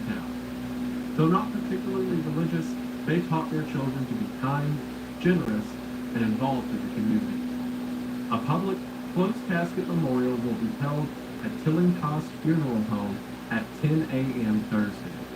Burial services will proceed shortly after. Bob and Cindy are survived by their daughter, Amy, and twin boys, Nate and Jason. So if you were curious as to how in Chapter 1 John just lets himself into the Martin household a year after the first exorcism, and wonder why Bob and Cindy don't have anything to say about that, that's because Bob and Cindy no longer exist. You could probably piece that together given the redacted note that John left Molly in Chapter 1. But even from the descriptions we see in this newspaper article, their death sounds pretty brutal. I mean, it had to be a closed casket. Ooh, 3 hours. But that sounds I'm probably gonna finish shading and then get off stream. And when we get to that fight, we're treated to this site.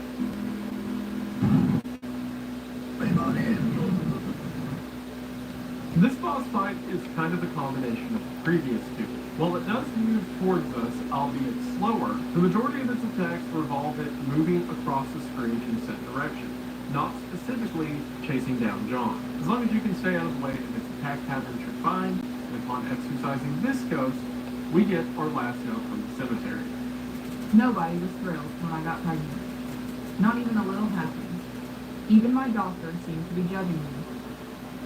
Each time I'd leave the doctor's office, I'd see this strange woman across the street. All she'd do is stare at me and smile.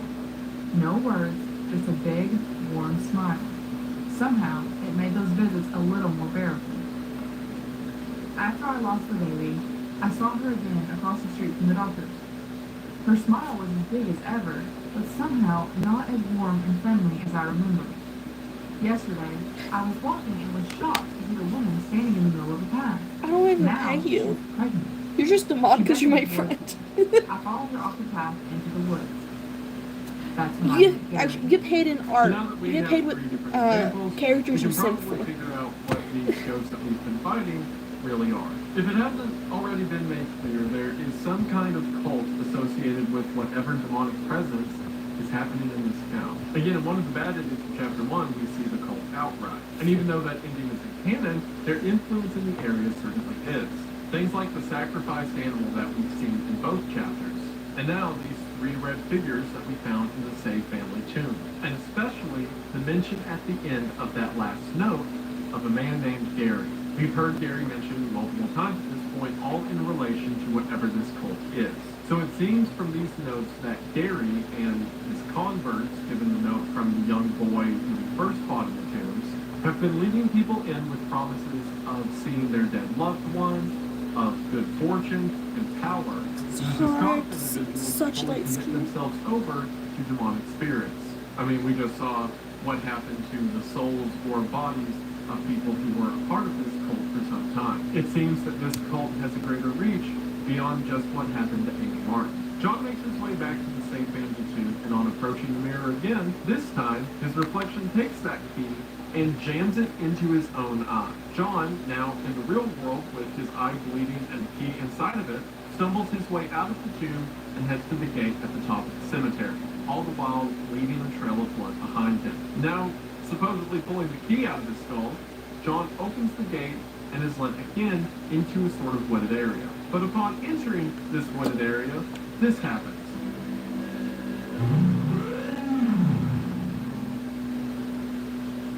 First time I played this game, which was live on the second channel live streams, by the way, link in the description. But when I was playing this game, it horrified me. I wanted to quit right there. I did not want to run into whatever that thing is again. And for the rest of the game, I exercised every tree I came across because I was taking no chances. Eventually, John makes his way to an old abandoned church just above the cemetery. Walking up to the church, John finds a very ominous note. She guards the door to underground purgatory. I have not seen her. Children fear her.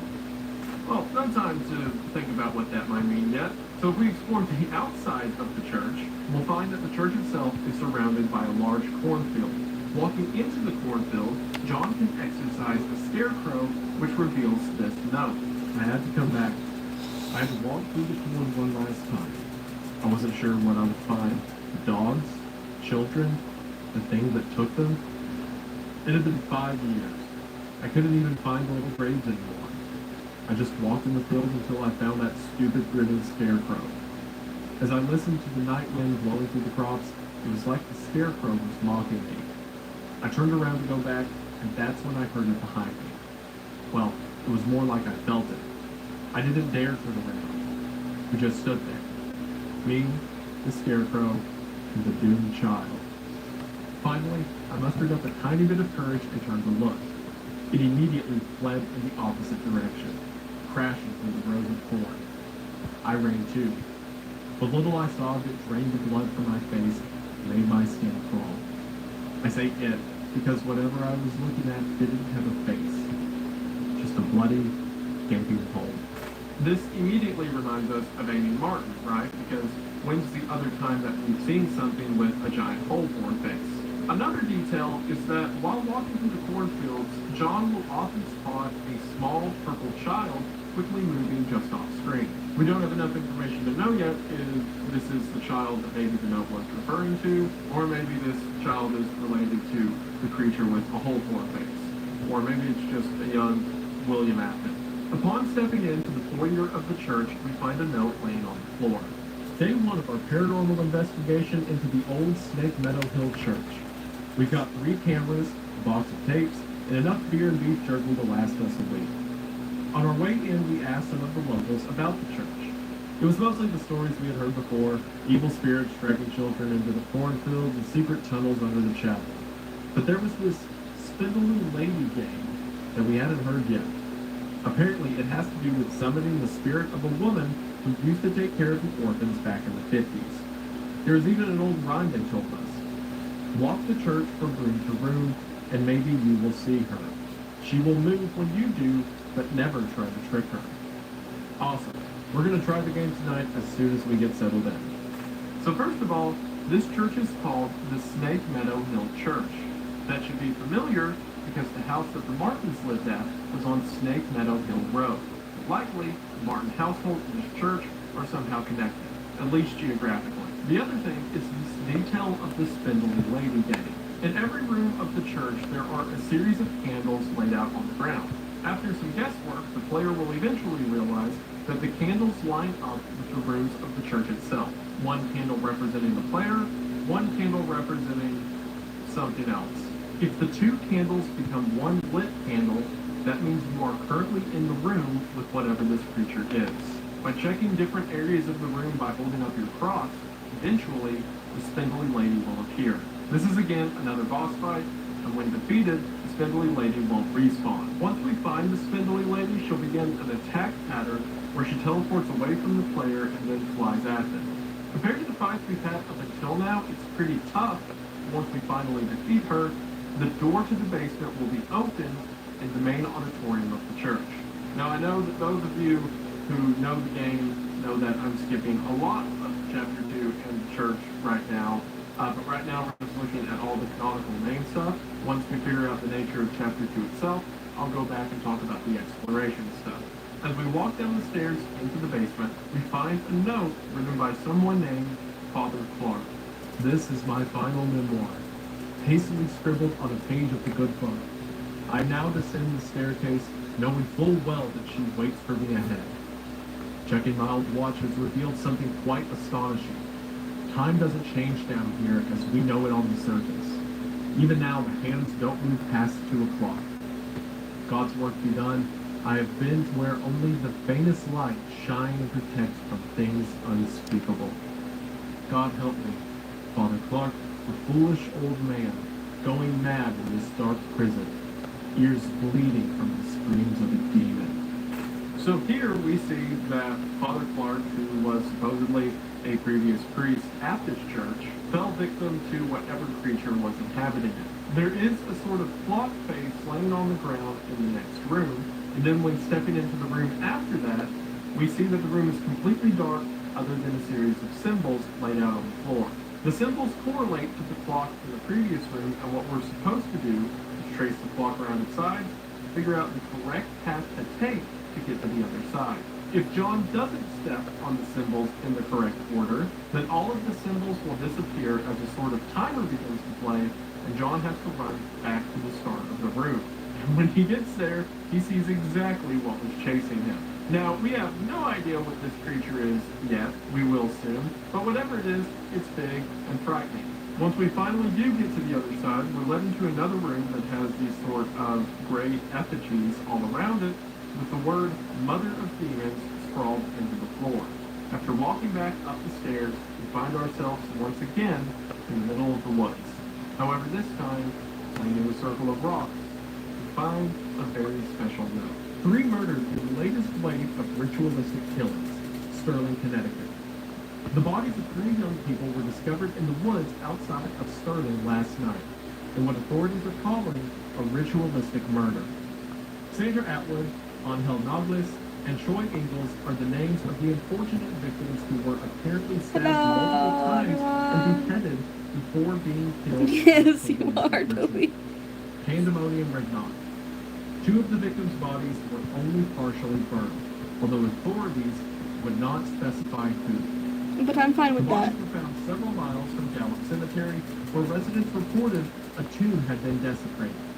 They also found trails of blood leading off into the woods. Investigators would not comment on whether or not these two I'm drawing one of my OCs. I'm currently the arrangement of the bodies shading her skin right now. as well as the writing of certain symbols in blood.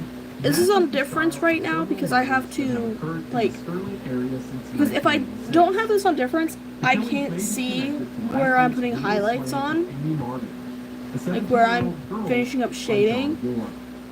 Ward had impersonated a priest to gain Amy's trust before luring her into the rendering. woods and killing her.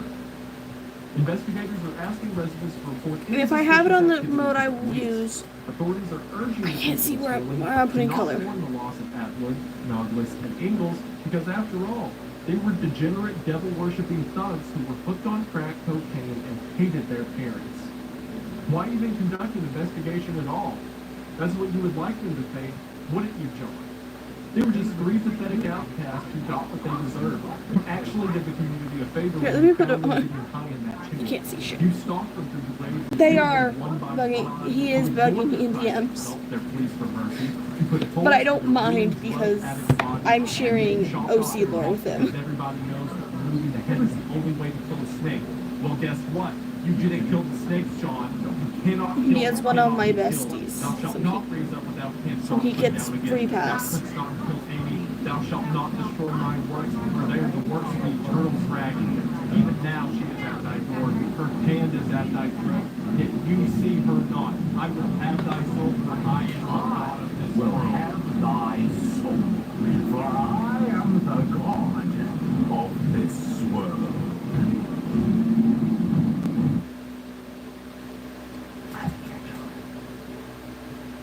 We cut out of the note and fire surrounds us. There's cult members everywhere.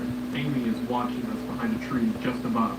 When Not suddenly really. John's body begins to I only had dissolve it and melt here into in nothingness Undifference until he becomes this just so I deformed, could spider-like see creature where crawling anything about on was. the floor. Eventually, after wandering around in this state and surrounded by more of these effigies, John makes his way to an underpass. On the bridge above, he sees a man and woman repairing a truck. After passing beneath that bridge, John regains his original form. There's been a lot of weird stuff so far in chapter 2, and not just your typical, oh, there's demons and he's an exorcist. Like if I had But it, there's been or I some want it like reality here, breaking you sequences. can't see For really example, where it whenever we left the was. cemetery on our way to the church earlier, John opens the gate and suddenly the whole layout of the cemetery appears right in front of him. And here we saw what looked like John's body melting into nothingness, but now he's fine, priest collar and all. Eventually, we make our way to a drainage tunnel that leads under the road.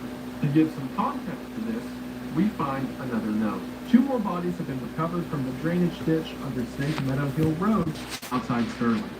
The notorious Candy Tunnel, known in the area to be a home to addicts, gangs, runaways, and the indigent, has been the site of several grisly discoveries over the past 3 months. Since May, 5 bodies have been recovered from the drainage ditch leading to the tunnels. Authorities are being pressured by concerned citizens to search the tunnels amid fears of a possible connection to Joe Bowman, Thank you. aka the Candy Store Killer, who has claimed 8 victims in Connecticut and Rhode Island over the past year. And there certainly was some kind of killer down here, because when stepping into the sewers, we see not only demonic graffiti, but skeletons and bodies littered around everywhere. On exercising some of these skeletons, we can find another note. Multiple officers wounded, found dead in sewer tunnel shootout. Law enforcement officials are reporting multiple officers down, including 1 deputy who was fatally wounded after an exchange of gunfire in the sewer tunnels near Snake Meadow Hill Road, also known as the Candy Tunnel. Witnesses say they heard the shots approximately 10 minutes after police raided the tunnels, where suspected murderer Joe Bauman, aka the Candy Store Killer, was alleged to be hiding. At this time, it is not known how many officers have been wounded, although it has been confirmed that 1 officer has been killed. Officials are not saying if Bauman was wounded in the exchange. Efforts are being made to recover the casualties from the tunnels. As we What do you keep mean walking zero through the tunnels, context? we eventually come across trails of blood. Following them, we'll enter a room that has graffiti across 4 different columns that when pieced together says, "When you see it, don't move." Keeping this in Oh, mind, for my as we DeviantArt. enter the next room, this I think of where you appears see my from old behind art for a the pillar. moment. As we remain perfectly still, it gets closer as we see it's a creature whose hands are disembodied and constantly running. I hear you out, This is a creature but he's known dead. as the Peekaboo Demon, and just as the graffiti suggests, when you see it, don't move. Following where it went, we can come across other notes related to what's happening down in these tunnels. Also, as we move through these tunnels, we'll occasionally see these red figures sprinting from behind the grates of the sewers. When I was a boy, my nana used to tell me old legends about the dragons, trolls, and demons that lived up in the mountains of Norway.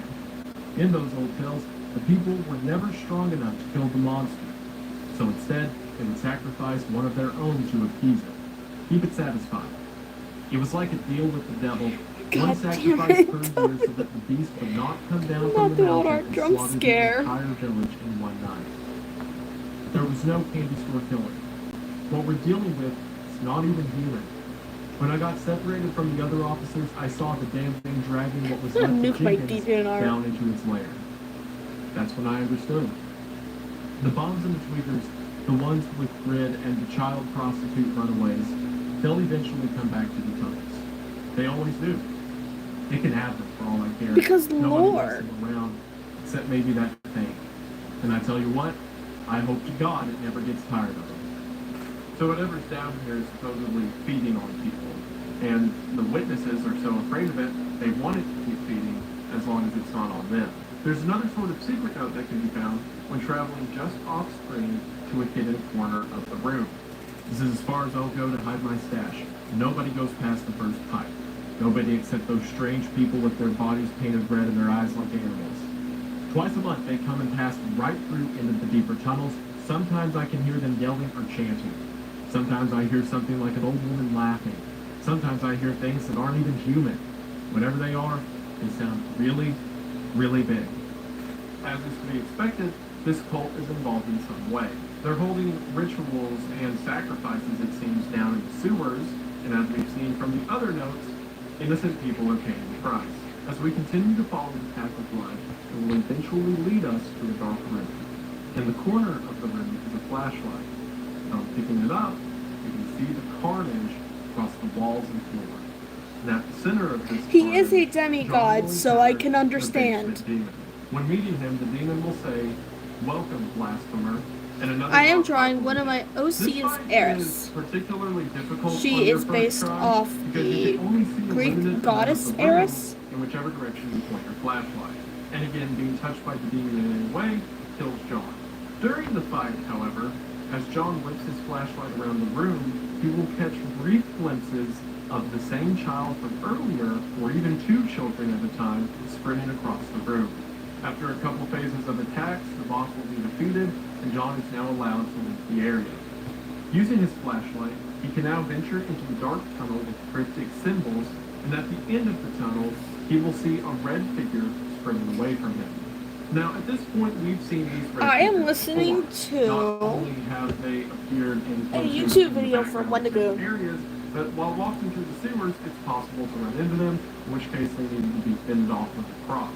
These red figures, as described in several of the letters that we've seen earlier, are not demons per se, but are instead cult members. These low-level cult members are effectively cannon fodder that the cult throws at John to try to stop it. Within the game and community, these members are referred to as thralls. The purpose of these It thralls is his are to video serve as on a the vessel for and to game worship the demons, game while also trying Faith, to stop the John's Unholy war. Following Trinity. the direction this thrall went, we find ourselves in an underground catacomb. The wall's purple and very different from the sewer we've come to know so far.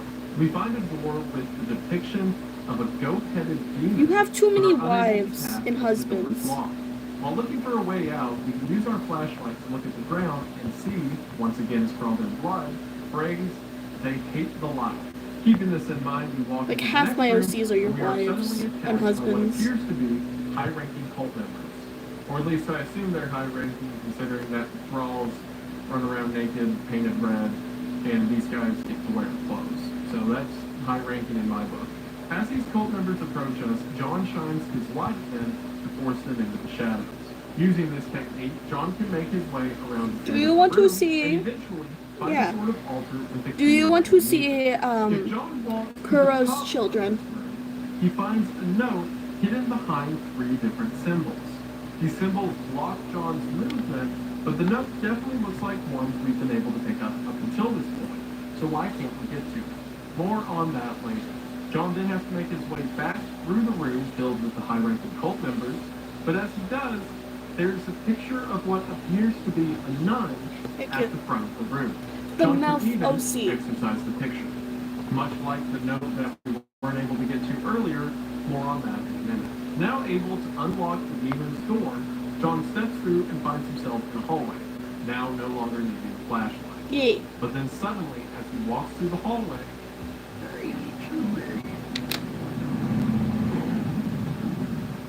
Father Garcia saves John from the demonic nun that was about to attack him. For one, this is super cool. Father Garcia is neat, and then he shows up with the cross, and the nun disappears, and yay, I love it. But also, that nun is similar to the picture that we saw in the cult members ring earlier. Garcia tells John that he will help him fight this evil, and the two of them set off. They walk into a room where the symbols on the floor match the symbols that were seen on the floor of the Martin's basement where Amy was exorcised. It seems that the demons are placing this here for John to see and make him feel guilt over the loss of Amy Martin. Garcia assures John that this wasn't his fault and that together they'll defeat this evil. The two of them step into the next room, and when they approach a figure standing in front of an altar of various demons, the figure turns around to reveal its evil and spitting face. Here it is John's job to protect Garcia as Garcia recites the You won't get to see the children if you During spam this me with my time, old art. thralls will rush out of the doorways around the room and attempt to kill Garcia. John has to protect Garcia during this time and can also deal damage to the demon at the center of the room, but it's also completely possible that during this segment, Father Garcia dies. Like, straight up, if you don't protect him, a thrall will run over and decimate him. Just like John, if he goes down in one hit. Although we're not going to do that because we like Garcia. And while Garcia's death here doesn't affect that much, as we're going to see, in my They are world, we twins. keep Garcia alive in every phase of the fight. This boss fight has 3 stages. The first is this defense against the thralls. The second goes back to a flashlight, similar to the basement human fight from earlier. And then in the third stage of the fight, the nun uses combos and moves that we've seen from pretty much every boss fight up until this point. After we finally defeat the nun, her body begins to dissolve, and this giant monstrous being breaks out of her. This is the same monstrous being that we saw in the basement of the church earlier. But just as this is I will happening, DM you all of a sudden, who their John father wakes is. up. Yes, I know. The whole thing was a dream. That's so boring and lame and stupid. And you're fair to have that opinion on first playthrough of like, oh, was any of that even real? Did I just do all of chapter 2 and it was all in my head? Again, insert pyrocynical reference. But chapter 2 isn't so much a dream as it is a vision. Sure, John's actions within chapter 2 weren't real, but everything that he was witnessing was. The possessions of the cult members I'm gonna stream who went to the here. cemetery is real. All the events Because that I we gotta read get about going to bed happening soon. at the Snake Meadow Maybe. Hill Church are real, and especially Or the maybe things we I will follow. finish up Cult effectively oh, dream gosh. allowed John to learn about what the cult is up to and what their practices are without actually putting his life on the line. This also explains a lot of the weird things we've been seeing throughout chapter 2. Like, again, the children appearing in the background of certain boss fights, to elements of the world appearing and disappearing at whim. So now in John's house, we can walk around to the other side of the bed and pick up the only note in the game that we get from Molly. John, Hair I shape. can't do this anymore. I'm sorry. I will always love you back, Mom. So it seems that Molly, again the woman that John wrote to in chapter 1, seemed to be a romantic interest. But that doesn't make sense. How does a priest have a romantic interest? It's kind of like against the whole point. But again, all will be explained eventually. As John walks to his living room, for one, he passes by a door Hey, you guys that's get to share. absolutely covered in crosses, probably something to be remembered. And then in his living room, we can see a letter on John's doormat. When picking up the letter on the doormat, we find a note from Father Garcia. John, we don't have much time. The propane Yeah. Sabbath is almost upon We always us. yap like crazy If they though. find Nate and Jason, But, they will hey, perform a ritual on them to call forth the demon you of and unspeakable the power. children's father The name can of the demon is Malthus. I share am in the process share of Kuro. discovering their whereabouts. I will contact you again soon. We must not let them do to the boys what they did to Amy. Father Garcia. So even though Garcia and John have never formally met, I mean, they met in the woods outside of the Martin household, but that doesn't count, somehow Garcia knows about John. And he also knows about John's plan to save the twins. He says that Nate and Jason are out there somewhere and that the cult is trying gotta to get off use them soon. to summon a demon by the name Because of I Malthus. gotta go to work. Now Malthus 2 is hours actually a early. demon, or at least in Jewish I'm gonna make sure I'm up lore, before a demon 1. that's mentioned outside of the Bible. By means that we're not sure of yet, Garcia is helping John, and the two of them have to find Yep. Nate and Jason before it's too late. Chapter 2 ends with a cutscene of John driving Sadly, away saying that he has to sadly, save you the gotta twins. share. Before the camera pans back and we see that he's being followed. So whatever John and Garcia set out to do, the cult will be caught on their tracks. Now, chapter 2 You is absolutely have to full share of a lot of different lore and a lot of different She's alternative husband with her the though. latest one I'll mention now. If you get Garcia killed during that end boss fight, his letter to John at the end doesn't even mention Malthus. He's just saying that your soul can still be saved. And the end cutscene of John driving, his dialogue isn't nearly as cool. He's not like, I gotta save the twins. And instead he's just like, oh, I'm so sad. But in this house, we save Garcia every time. Or we quit. That's just how it works. But now that you know how the mainline story of chapter 2 goes, let's talk about all of the extra lore and even You an taking alternate she's ending. husband? So since we understand that John isn't actually present for I don't know the how events that's that are gonna happening in succeed. chapter They're high 2, school let's look at sweethearts. some of the other things he's given knowledge of in this sort of vision. Starting with the Snake Meadow Hill Church. While exploring this church, other than the spindly lady randomly attacking you, there are some other things that we can come across. For one, John can find a confession booth located in the side of the church. When stepping into the confession booth, this scene plays.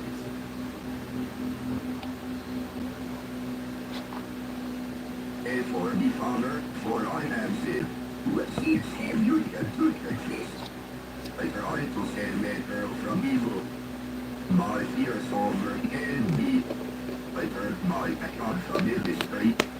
And filled my mouth to God. A year later, the Not really. reached out to me again. But in Are the the people end, recording I it? couldn't save her. I But like, left her to for me, die. it's not strange I am recording, sorry for me being and recorded my while I'm past sins. drawing. Now this said will. You're my I mean, these stay up, so I don't really care.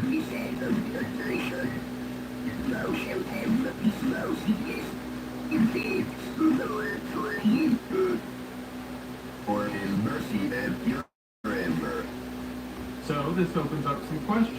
For one, we know that John is My talking about app his records- experience with Amy, and her attempt to save her the second time was the events of chapter 1. And as we saw My, in chapter 1, John still couldn't save app her. I However, use to the draw demons specifically records my asked drawing John to anyways. bring him a child, They which, record believe it or time not, lapses. is something we can actually do. While exploring the rest of the church and walking to the altar at the front of the auditorium, we come across several depictions in stained glass. Most of these are normal, a depiction of an angel, a depiction of a cross, but then we have this one depiction of a figure with a hand flying out of its face. This, of course, elicits memories of Amy back in chapter 1. But then combine that with the note we read earlier of someone seeing a red figure with a hole for a face. Are these all referring to Amy, or is this something that either the cult or the demons is causing to happen? And by causing to happen, I mean to multiple people. Also, remember how when we were walking around the church earlier, we found the note from the paranormal investigation crew, the one that explained to us how the Spindly Lady game works?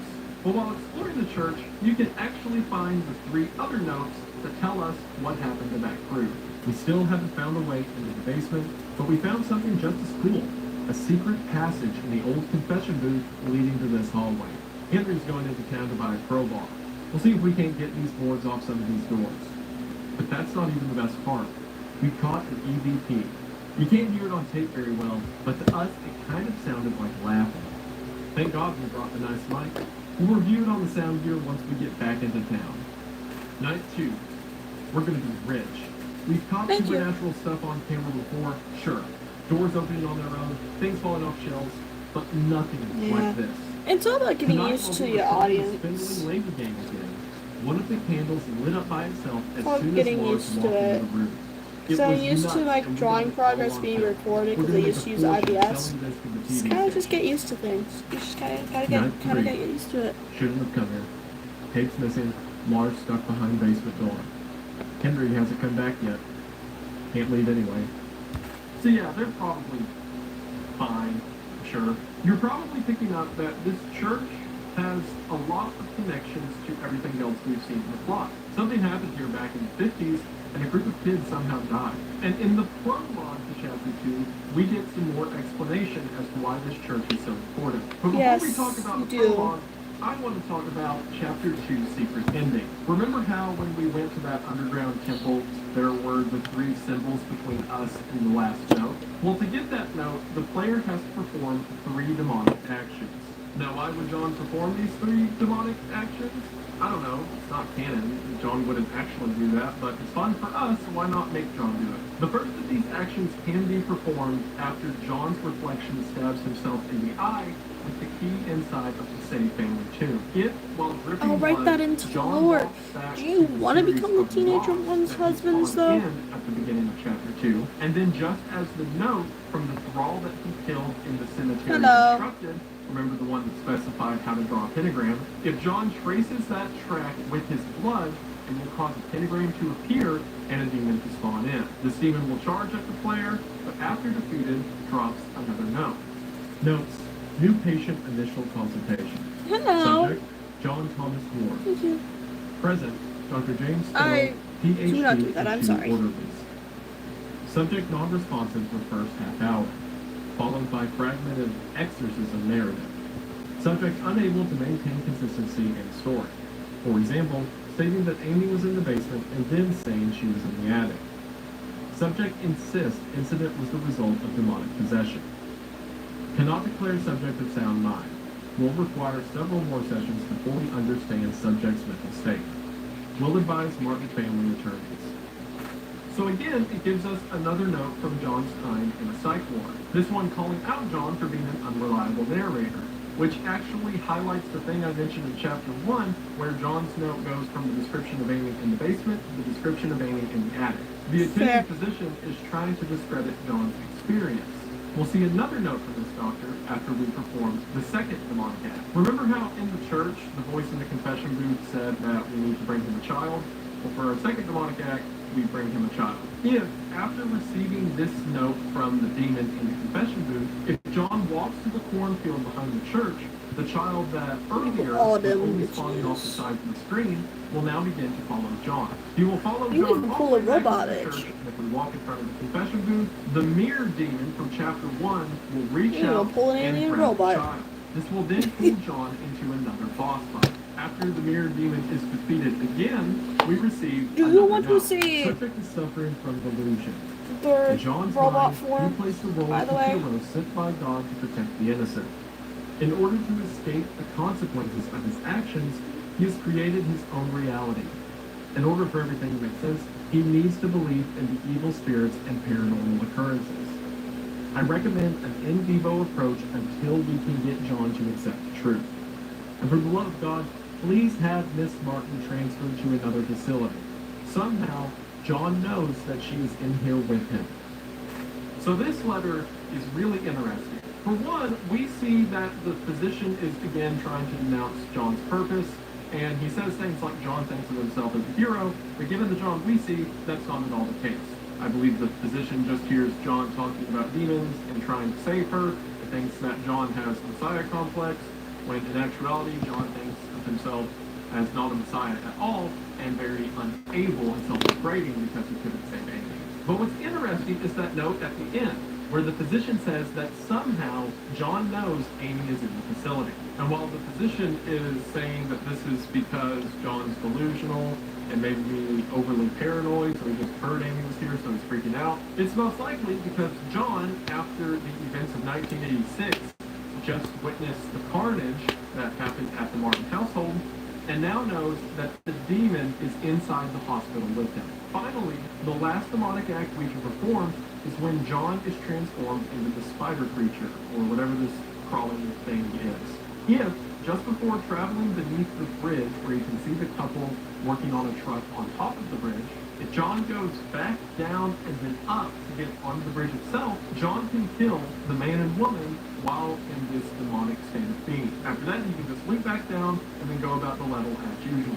After all three of these acts are performed, if John goes back to that setting in the underground temple, all three of the symbols will now be gone. Again, each symbol represented a separate demonic act. If you had only performed one or two demonic acts earlier, when you come to this section now, one or two of those symbols will be gone, but you can't get to the note without doing all three. Well done, thou good and faithful servant. We shall visit thee soon. Then, at the end of chapter 2, after John awakes in his house, instead of picking up the note and ending the chapter as he normally would, now if John walks into his kitchen, the back door is open, and walking out the back door leads to this cutscene.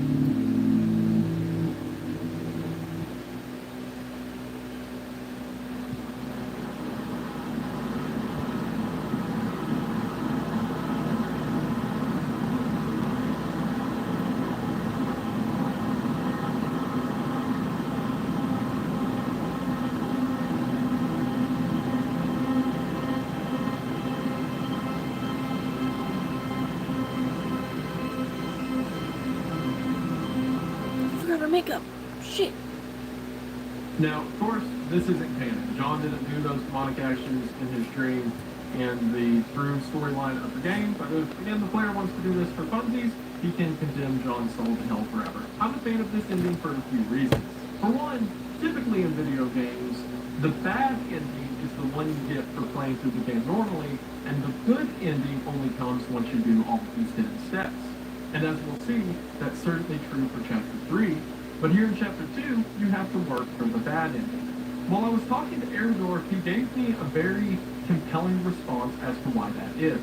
In a lot of secular beliefs around demon or demonology or even theology in general, there's kind of this laissez-faire approach to possession of sorts or demonic influence.